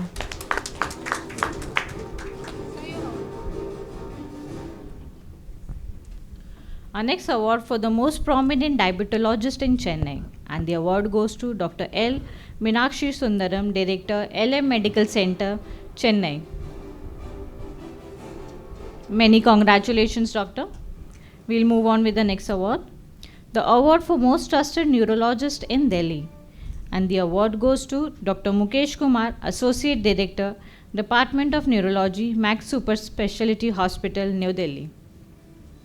Okay, even he's not there, we'll move on. The Most Dynamic Liver Transplant Surgeon in Chennai. And the award goes to Dr. Karthik Mathivanan, Liver Transplant Surgeon, Liver, India. Many congratulations, Doctor. Our next award for the outstanding contribution in the field of healthcare. And the award goes to Samir Mehta, Vice Chairman, Dr. Mehta's Hospital. Many congratulations, Doctor.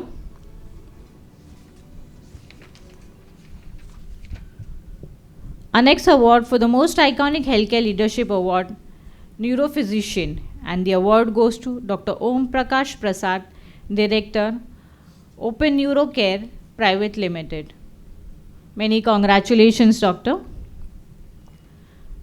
Our next award for the most prominent colorectal surgeon in Karnataka.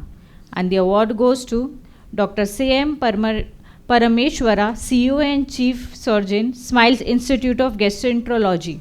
Many congratulations, Doctor. Our next award for the most preferred cardiothoracic surgeon. And the award goes to Dr. S. Dinesh, Chief Consultant and Interventional Cardiac Surgeon, Institute, Theni Cardio Hospital. Many congratulations, Doctor.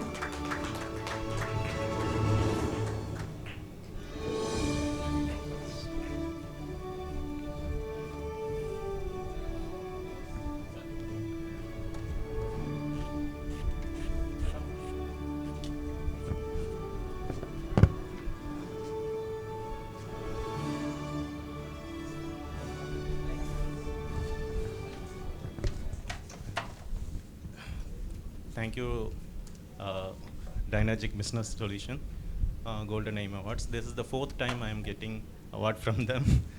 And this time I am very much happy that my father is here with me.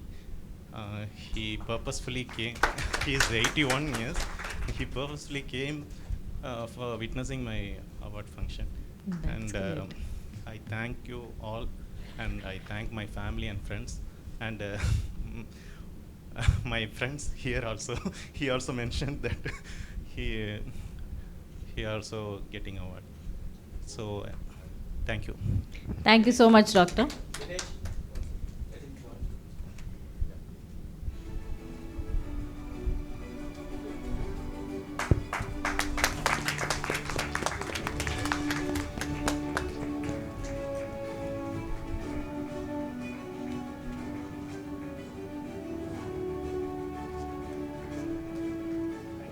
Thank you so much, sir.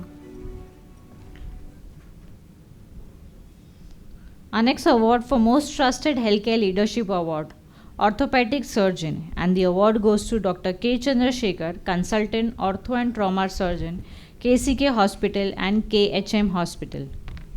Many congratulations, Doctor.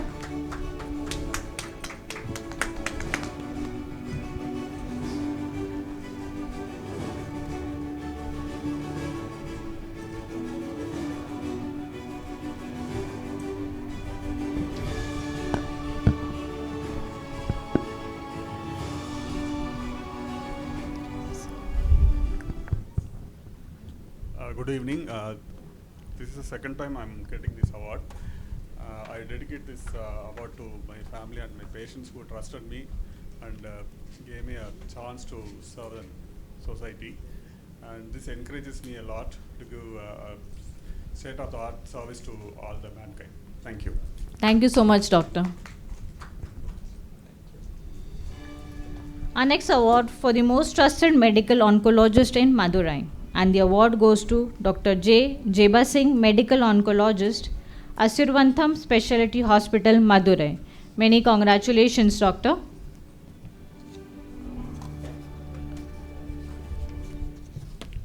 Our next award for the Most Iconic Healthcare Leadership Award, Neurosurgeon. And the award goes to Dr. K. Shaji KR, Senior Consultant, Neurosurgeon, Aster MIM Hospital, Kottakkal. Many congratulations, Doctor.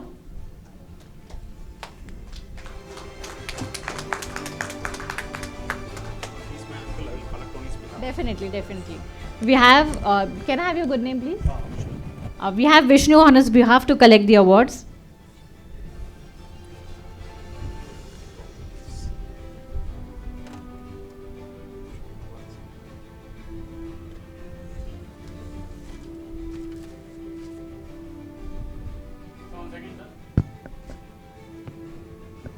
Thank you. Our next award for the most dynamic laparoscopic surgeon in Chennai, and the award goes to Dr. M.S. Kalyan Kumar, laparoscopic surgeon and proctologist, Dhruv Clinic, Adhiyar. Many congratulations, doctor. Our next awardee for the most trusted ophthalmologist in Hyderabad, and the award goes to Dr. Malika Goyal, Retina Service Ophthalmology Department, International Pavilion, Apollo Health Center, Jubilee Hills, Hyderabad. Many congratulations, doctor. Our next award for the most trusted gastrointestinal surgeon in Chennai, and the award goes to Dr. Kapila Nilamikam, Chennai, Clinical Lead Surgery, Ramapuram. Many congratulations, doctor. Do you have her? Our next award for the most trusted medical physics in Chennai, and the award goes to Dr. E. Vardharajan, Chief Medical Physicist, Billard Hospital Private Limited. Many congratulations, doctor.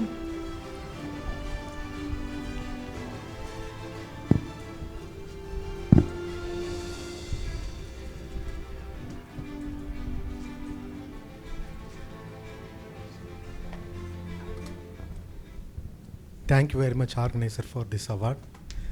We are the medical physicists, usually work with the radiation oncologist for the better treatment for the cancer patients. I would like to dedicate this award to our department, our family, my family, and my father and mother. Thank you very much. Thank you so much.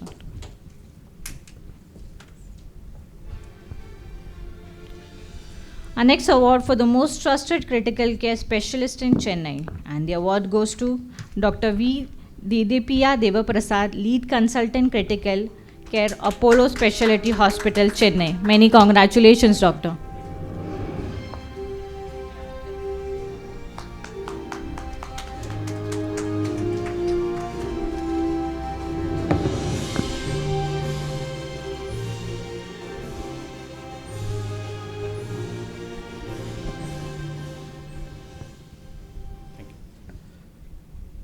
Good afternoon, and I thank the Dynagic Business Solutions and the Golden Medium Awards for really awarding all of us here. And I think it's a matter of pride, privilege, and I'm humbled to receive this award. This award has been given to various of my colleagues across different specialties and across different age groups, some senior, some my age, some even younger to me, so that makes it more special.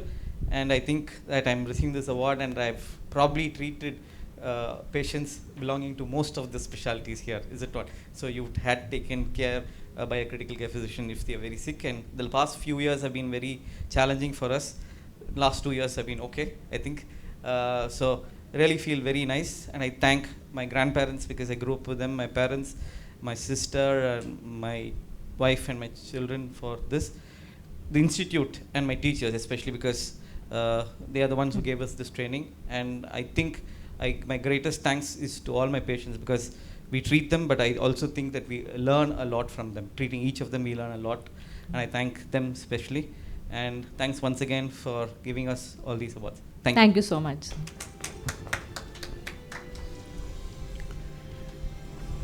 Our next award for the most dynamic cardiovascular thoracic surgeon, and the award goes to Dr. M.K. Musakuni, Senior Consultant, Cardiovascular and Thoracic Surgeon, former Chief Heart Surgeon, Indian Railway Service, Government of India. Many congratulations, Doctor. Do we have you? Our next award for the most trusted CVTS in Coimbatore, and the award goes to Dr. Arun Kumar Ulloganathan, Robotic and Minimal Invasive Cardiac Surgeon, run by Govindswamy Naidu Medical Trust. Many congratulations, Doctor. Our next award for the most trusted hematologist in Telangana, And the award goes to Dr. K. Karuna Kumar, hematologist and bone marrow transplant physician, Dr. KK Hematology Care. Many congratulations, Doctor. Our next award for the most trusted interventional pulmonologist in Madurai.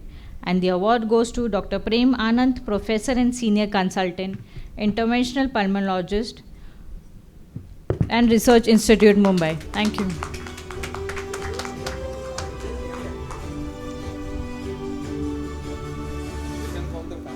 Sure.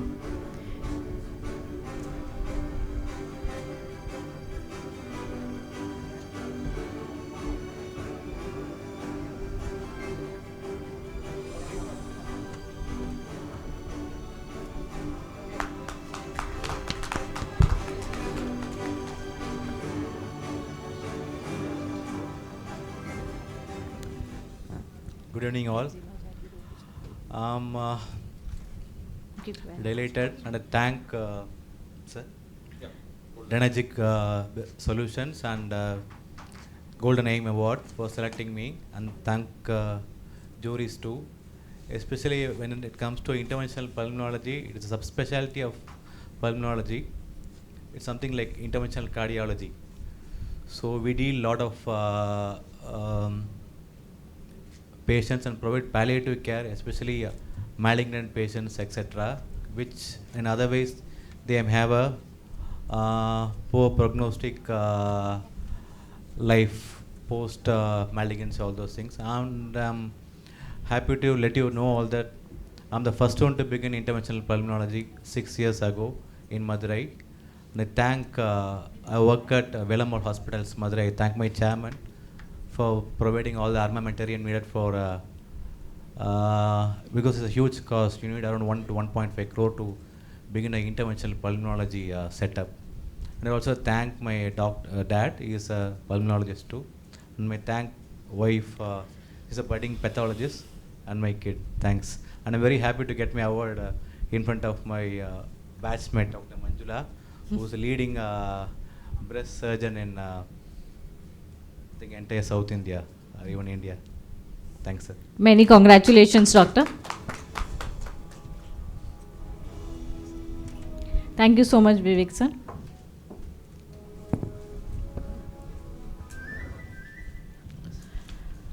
Can we have Dr. Hebzima ma'am on a stage, please, to do the honors?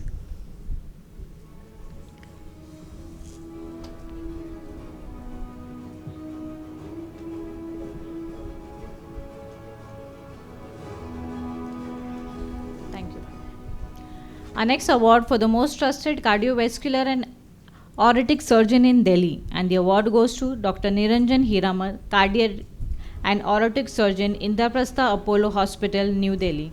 Many congratulations, Doctor. Our next award for the most trusted pediatric hematologist in Chennai, and we have 2 awards in this category. The award goes to Dr. S. Ezilarasi, consultant pediatrician and pediatric hematologist, Rainbow Children Hospital, Chennai. Many congratulations, Doctor.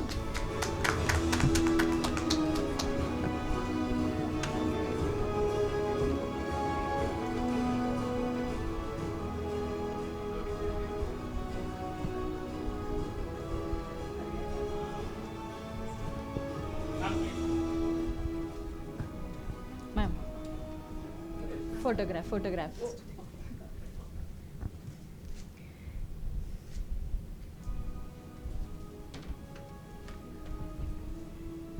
Thank you very much. Thank you, Dynagic Business Solution and Golden Aim. I don't know on what criteria I was taken, but this I should thank my parents and my family for tolerating all these years with me. And I have to thank my mentor, Dr. Sarla Rajaji, who trained me in pediatric hematology. I was part of my alma mater, as Dr. Lakshmi said, was Madras Medical College, followed by Child Trust Hospital, and then me and Lakshmi started our careers together at Mehta Children's Hospital. My new assignment is with Rainbow, which just started now, Rainbow Children's Hospital, Ananaga. But I dedicate this award to all the tiny tots who really taught me what pediatric hematology was. and they trusted in me. So the award actually goes to all the kids that we've been helping out or treating. Thank you. Thank you so much, Doctor.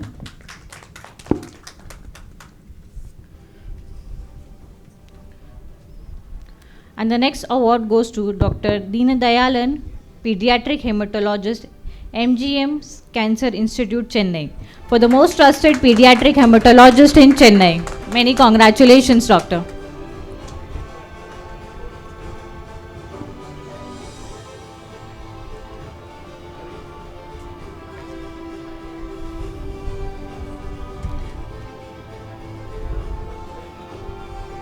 Good afternoon, everyone. Thanks a lot for choosing me for this award. I'm the first one in the family to become a doctor. So my father didn't know anything about medicine, so he made me, I joined here. So I always say thanks to my teacher, Dr. Sarla Rajaji. She only guided me in this profession. And then always I want to thank the parents who always have faith in us to get the treatment. Instead of, I also do the bone marrow transplantation also. So all the patients who usually comes from the poor socioeconomic status. So we are doing a job to make them happy and smiley. So thanks a lot for this award. Thank you. Thank you so much, And Doctor. one more thing, I should say thanks to my wife also. I really forgotten. So thanks a lot, my wife and my parents. Thank you. Thank you, Doctor. And the next award for the most iconic healthcare leadership award, radiologist. And the award goes to Dr. C. Amarnath, Professor of Radiology, Stanley Medical College. Many congratulations, Doctor.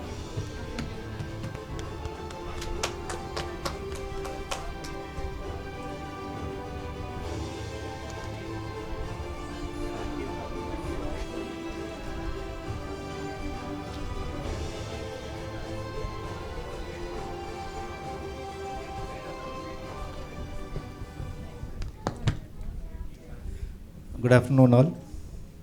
I'm really honored to receive this Golden Aims Award. I thanks this opportunity for this dynamic business solution. And I am also very thankful because I am receiving this award from Hepzibah ma'am. Everyone talks about them, but I want to talk about Hepzibah ma'am because she is inspired by a lot of people. I am one of them because I did PhD after seeing her PhD. She also did DSc, Doctorate in Science, after the PhD. And she is the first one in the government service to start the fellowship, first institute in Stanley. So we are all really inspired by her. Today also I am getting this award from you. I am really very happy. Thank you. And I take this opportunity to thank my parents, the family members, the teachers, the patients, and all my clinical colleagues. Thank you. Thank you so much, Doctor. Many congratulations. Our next award for most trusted nephrologist in Kurnool, and the award goes to Dr. P.N. Jiki, retired HOD Nephrology, Principal, Kurnool Medical College, Kurnool. Many congratulations, Doctor.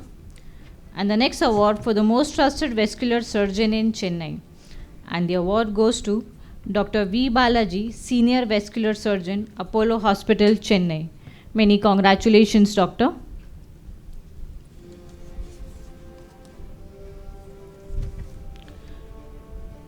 Our next award category, Women Super Achiever Award in Neurologist, and the award goes to Dr. Mitalikar, Senior Consultant, Neurologist, Care Hospitals. Many congratulations, Doctor. Our next award for most trusted pediatric ENT specialist in Chennai, and the award goes to Thiruna Vasukaran, S. Pediatric ENT and Airway Surgeon. Many congratulations, Doctor.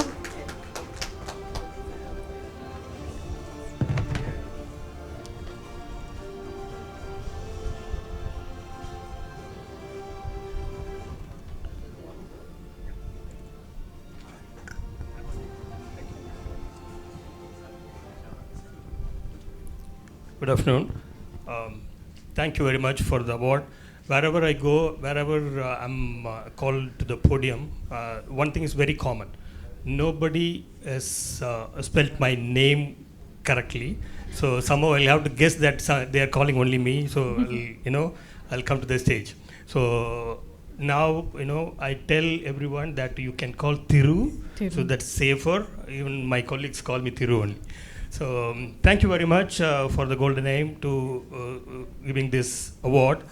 More importantly, for trusting me for the pediatric ENT, and the trust what you have laid on me gives more responsibility to work even harder to fulfill your faith. Number one. Number two, it gives a lot of encouragement for people like me to do the work in the field what I'm working, because the field what I'm working is very unique niche field in ENT. And another thing, by giving this award, gives some amount of popularity in the field of pediatric ENT and the pediatric airway, so that people will come to know what is airway. So what's happening in airway, because pediatric ENT means two things. One is hearing, another one is airway. So hearing, a lot of people know about it because of the cochlear implant programs going on everywhere. But pediatric airway, people may not know. Children are having problem with either congenital airway problems or acquired airway problems because of the good friends of mine in ICU and NICU. They save a lot of people with even 700 grams and 600 grams. Babies are nowadays are surviving because of their good work. But when you are doing this kind of work for very small babies, then the possibilities of airway problems becomes more. So the children will live with morbidity. Most of them are either will be living with the tracheostomy or with some breathing difficulty. So the area where I'm working is to remove the tracheostomy. If somebody is very old, then you can put a tracheostomy like what been done for the former chief ministers of Tamil Nadu, Kalaignar Karunanidhi, and former chief minister Jayalalitha. They died with tracheostomy. But in children, if they are living with tracheostomy, we cannot let them to live with the tracheostomy forever and die with the tracheostomy. So the ultimate aim is to remove the tracheostomy and leave the child to lead a normal life. Okay, so this award will encourage us to do further work in this niche field, and the award gives me even more greater joy for me, because I'm getting this award with among my colleagues, especially my boss is sitting here, Dr. Ramesh. I started my journey along with him from the day one, and we have been doing this kind of difficult job together for the betterment of children. Thank you very much. Thank you. Thank you so much, Doctor. Our next award for the best weight loss expert in Rajasthan, and the award goes to Dr. Nitisha Sharma, clinical dietitian and sport nutrition. Dr. Nitisha Diet and Health Clinic. Many congratulations, Doctor. Do we have her online? Our next award for the most trusted healthcare leadership award, Geriatric Medicine, and the award goes to Dr. Bejin Oliver John, Senior Assistant Professor of Geriatric Government, Vellore Medical College and Hospital. Many congratulations, Doctor.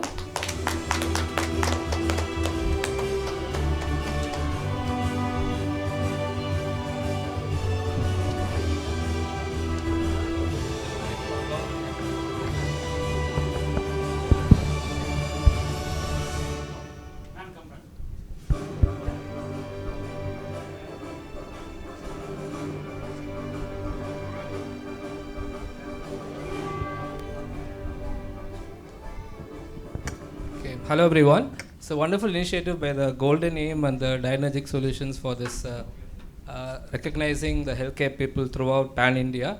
So first of all, I'd like to thank God Almighty for this occasion, and I'd like to thank my parents for being the backbone of support right from my childhood I'd like to thank my family, especially my wife, Dr. Deepa. She's here, and my kid. She's also a doctor, physician, and community physician. So they have been in the support for me over the past few years. So to get this award, this doesn't mean that I have achieved something, because our medical college, I am the only geriatrician. We have a unit of staff nurses, physiotherapists, multipurpose workers. The credit goes to everyone. What if we work as a unity, we will get this recognition. So I like to thank the government of India and the Tamil Nadu government for establishing geriatric units throughout all the medical colleges in Tamil Nadu. So that's why we are here. And we do a lot of things, especially we do the Elders Day programs every October, and also the Elder Abuse Awareness Day every June. The coming June 15th is the World Elder Abuse Awareness Day. So why we do this? To educate the community and the society about the need to take care of the elder people. That's because the elderly are living longer, because the longevity, so healthcare. So even the WHO has denoted this decade as 2021 to 2030 as a decade of healthy aging. So we want to live the elders to live healthy and also active. So rather than adding years to life, but to add life to years. So definitely it's a great honor, and thanks for recognizing us. So hope that the coming days will also play a part. So as someone say, to take care of someone who took care of us, the greatest level of happiness.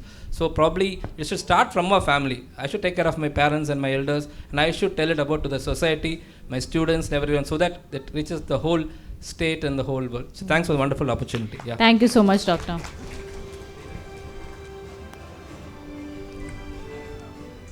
Our next award for Most Trusted Surgical Oncologist in Hyderabad, and the award goes to Dr. Nagendra P., Advanced Laparoscopic and Oncoplastic Surgeon, KIMS Hospitals. Many congratulations, Doctor. I'm Dr. Nagendra Parvathaneni. I'm a surgical oncologist from Hyderabad. I am deeply honored to have received this recognition, and I extend my heartfelt thanks to the organizers of this event, that is Global AIM Awards, for recognizing and entrusting me with this felicitation as the most trusted surgical oncologist in Hyderabad. I thank them, and I hope I live up to the reputations. The next award for the Most Trusted Radiation Oncologist in Bhubaneswar, and the award goes to Dr. Chiraranjan, Professor and Senior Consultant, Radiation Oncology, SUM Ultimate Medical, SOA University. Many congratulations, Doctor.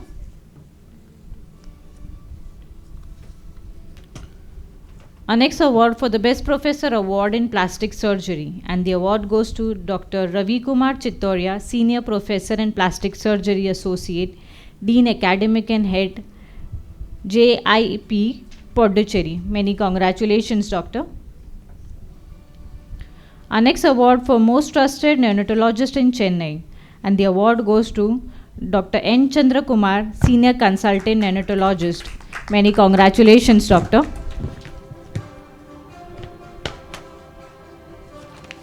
Many congratulations.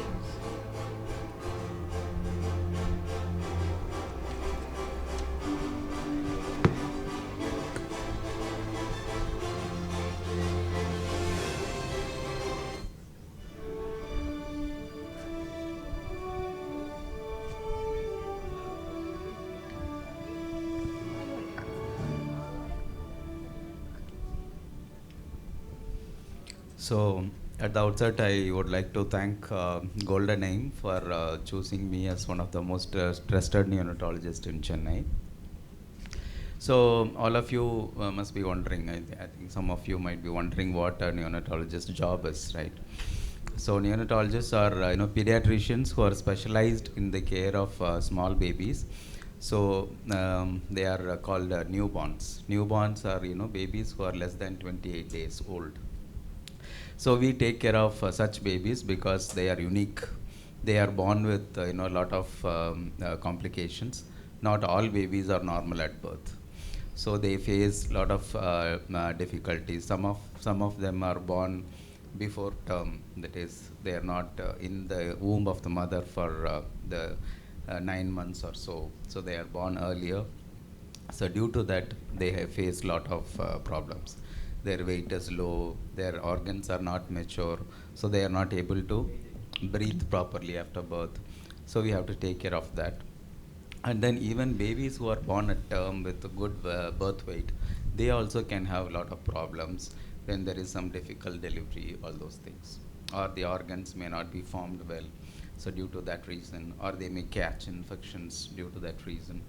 So we care for all these babies, and due to the meticulous care which is being provided to such newborn babies, their outcome has improved, survival has improved nowadays.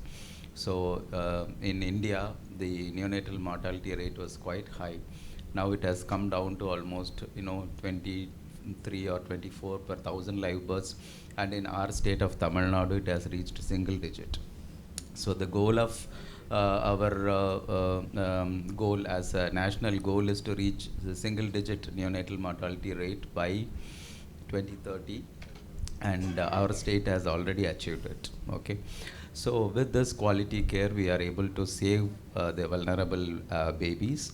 We are able to save a lot of preterm babies who are born to parents with fertility issues. They go for IVF treatments, and they face these high risk pregnancies, and babies are born early, and these babies have to be saved, and these babies have to be saved with a normal outcome in the future. So we should not, there is no point in saving the baby with some abnormal outcome, damage to the brain, all that. Okay, so we take efforts from the time of birth and do all the possible interventions to preserve the baby, preserve every organ of the baby, and give a normal outcome to the baby.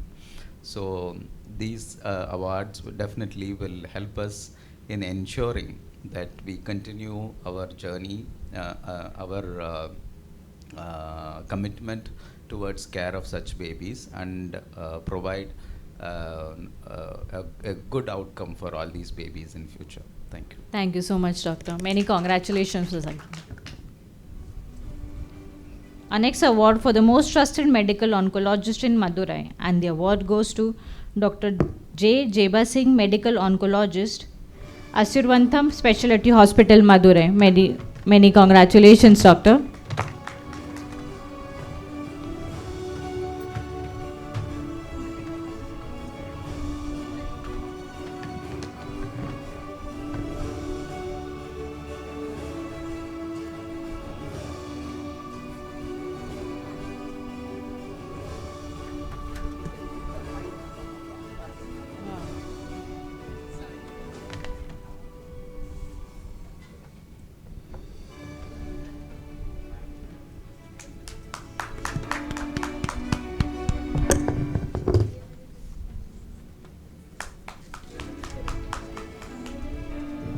Many congratulations, Doctor. Can you share a few words with us? Thank you very much for recognition of this Golden AIM Awards. I am basically from Madurai, where considering the cost of the care of cancer patients, I am a low-cost model. So I end up seeing close to 250 to 300 patients of cancer every day. Morning around 150 plus and afternoon around 150 plus. So primarily a low-cost care model. And 80% of our patients in our hospital we treat free. So only 20% of the patients we charge them. So I end up having a lot of patients. And the advantage of me being in this field of 28 years in oncology has helped do a lot of clinical research. So I'm more into clinical research for the last maybe 20 years or so, where clinical research in oncology was almost nil when we started in 2004. And after that, right now, most of the trials have all been initiated by us.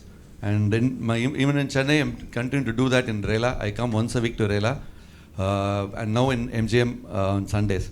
So that has helped us cater to the patients who need our care in Chennai also. So 5 days in Madurai and then 2 days in Chennai. So hopefully these kind of awards help us in delivering better and efficient cancer care, especially to those with need. Thank you. Definitely. Thank you so much, sir. Thank you. Thank you, ma'am. Now we move on with the award ceremony for the education sector. And can we have Dr. Vivek ji on a stage, please?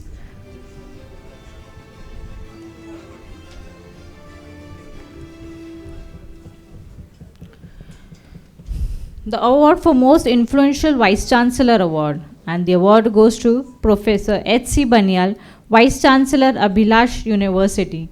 Many congratulations, sir.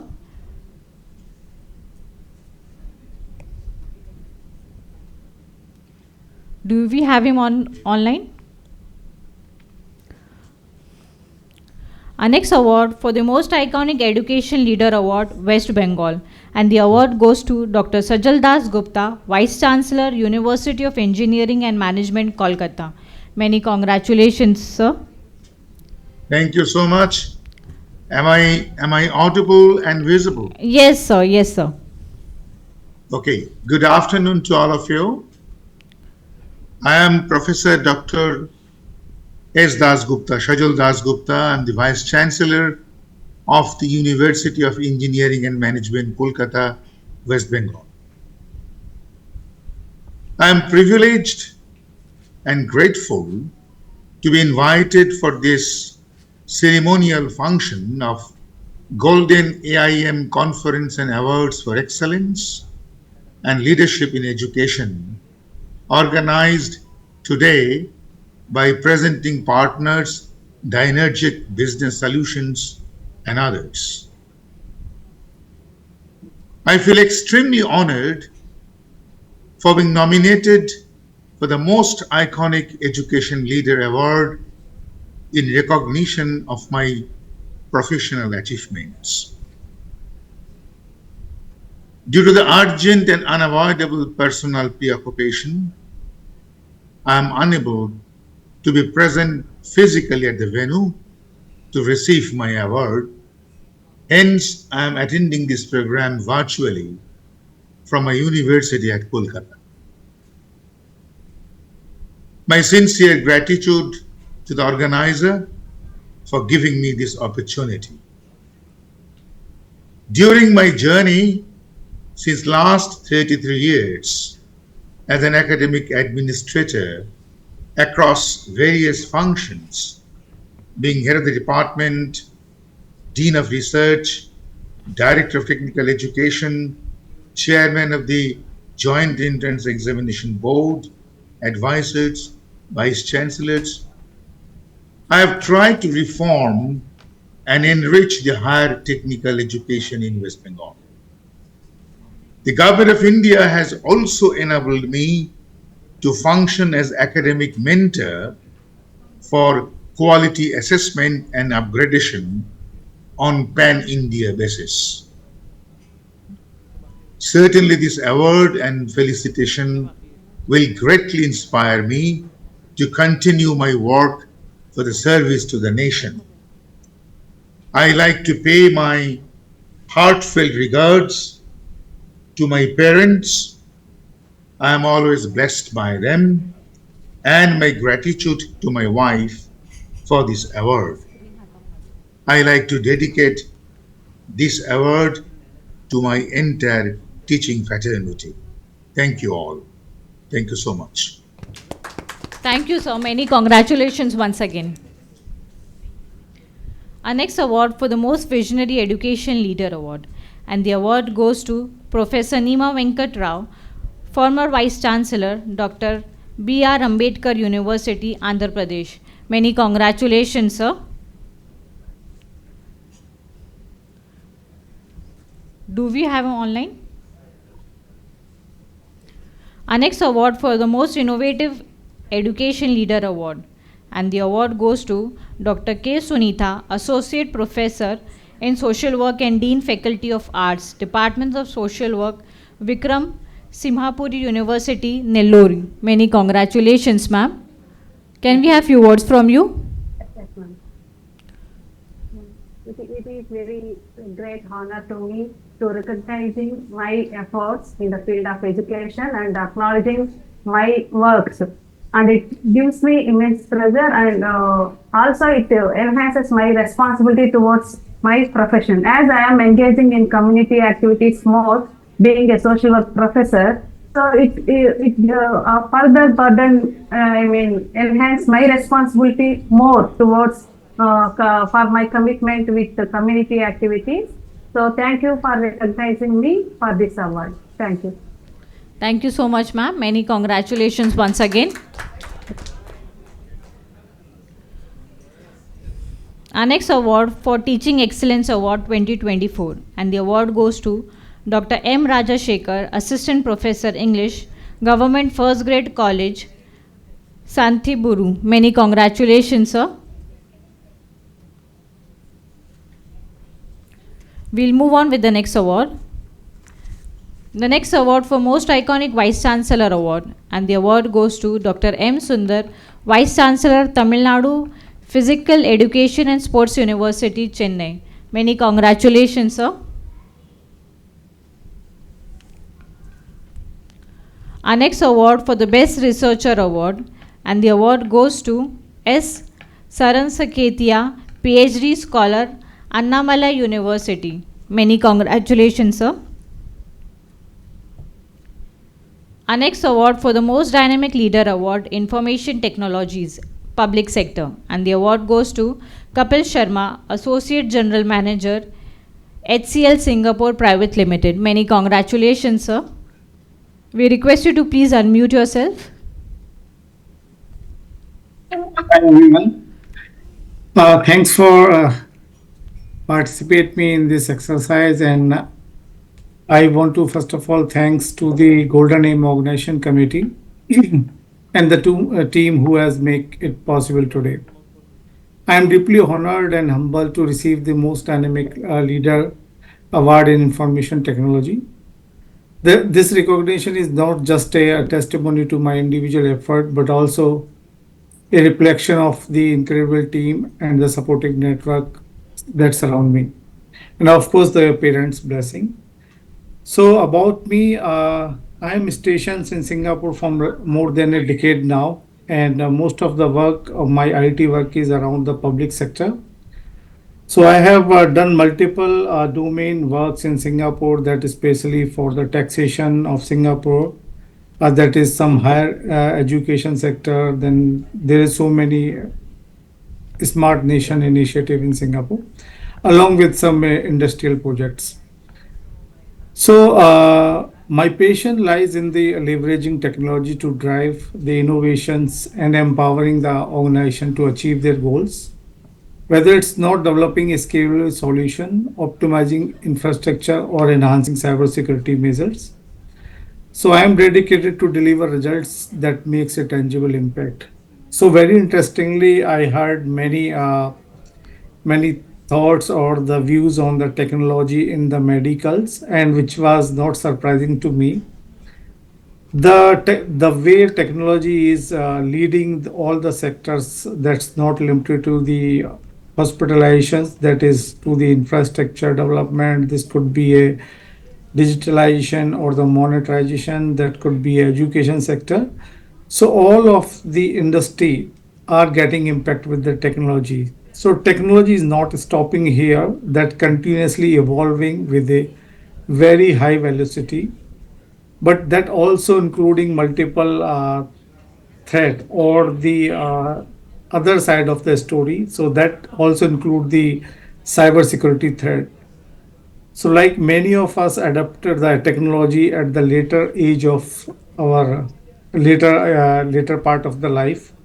So majorly there are so many kind of protection, that the sensitive data protection is required, network security is required, and mostly our elder generation or the elderly parents, or you can say elderly seniors, are very vulnerable to the cybersecurity threats. So because they might lose entire their earning, entire life earning with a scam. So that is a very much critical or important topic when we are discussing the IT or the information technology. So it's coming with the responsibility that the technology should not give any harm to any of the citizen. Similarly, the data privacy and compliances. So sometime you might be receiving the calls from to whom you do not know, but you are continuously receiving, and the other person is also sharing you very much more information about you, very much information that only you know. So that is a different kind of threat or the different kind of segment in IT which need to be take care for citizens and the users. Similarly, there is still the sustainability is another topic. So that is somehow also relating directly to the climate change. So there is still many processes are still manual, and that still required a digital transformation. Like the data is still lying on the papers, so there is a humongous opportunity to convert the manual work into the digitalizations. So that is especially in the field of government, so which I'm working from last 15 years in the public sector programs for Singapore government, US governments, and different multiple Asian countries. So that is so. In the I do not want to take much time, but I want to conclude in the last 2 3 years the way of working has been changed drastically at large. At one point of time, we might not be imagining like work can be done from home, but COVID has given opportunity. COVID has give a chance to learn that things are possible to work remotely. Even in this world now, we are talking about the IoT. So now we are seeing on the link in the internet a robot is doing a surgery. That cannot be possible if we will tell 5 or 10 years back somebody a robot or machine can do a surgery, then people might be telling you are crazy, this cannot be possible. But things are happening. So the recently the very latest topics are the generative AI. So what is generative AI? That might done a lot of work like the human work that can be done in a year, that the Gen AI can be done in a 1 hour, 2 hour, or 4 hour kind of things. So this is a different dimension that right now IT is going through or the world will see, because there is a humongous pressure of the budget constraint, IT budget constraint or the inflation constraint in each industry. So Gen AI is a good instrument, or Chat GPT or chatbot is a good instrument to reduce your operational cost that is involving very much manual work. But similarly, we have to see the human angle also to it. So I want to conclude my thoughts here, and once again, thank you very much to giving me this opportunity and finalizing my name for this award. Thank you. Thank you so much. So many congratulations once again. Thank you. Thank you, Vivek ji. Thank you so much. Now I would like to call Mr. Faruqi on a stage to do the honors, please.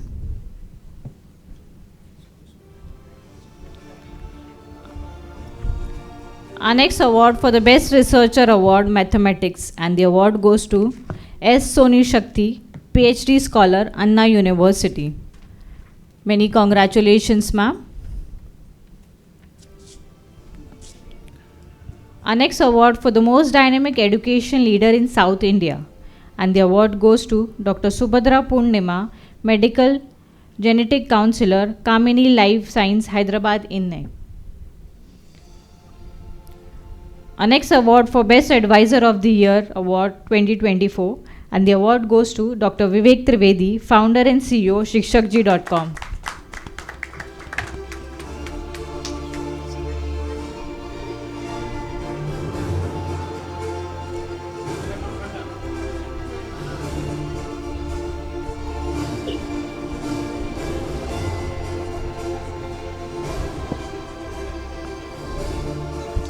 It's a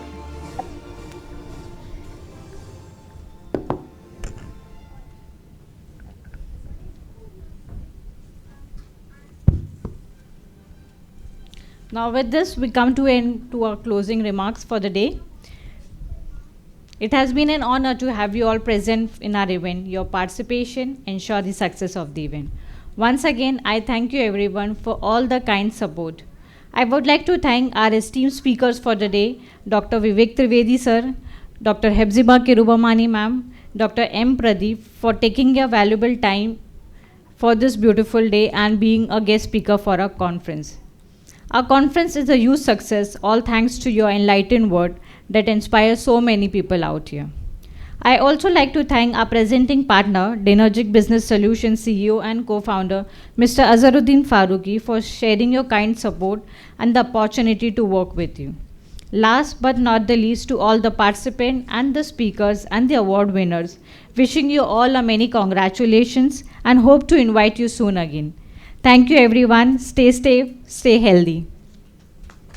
I request everyone to please join us on a stage for a group photograph, please.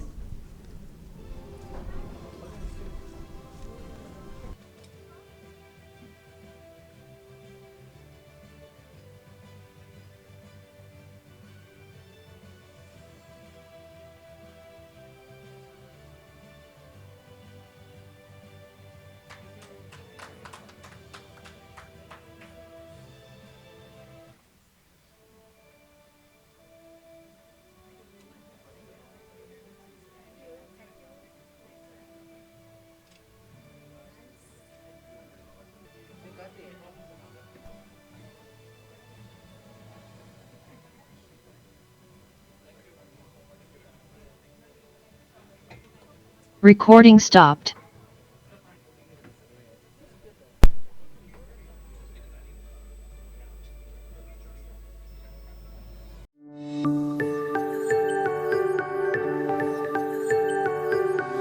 Thank you.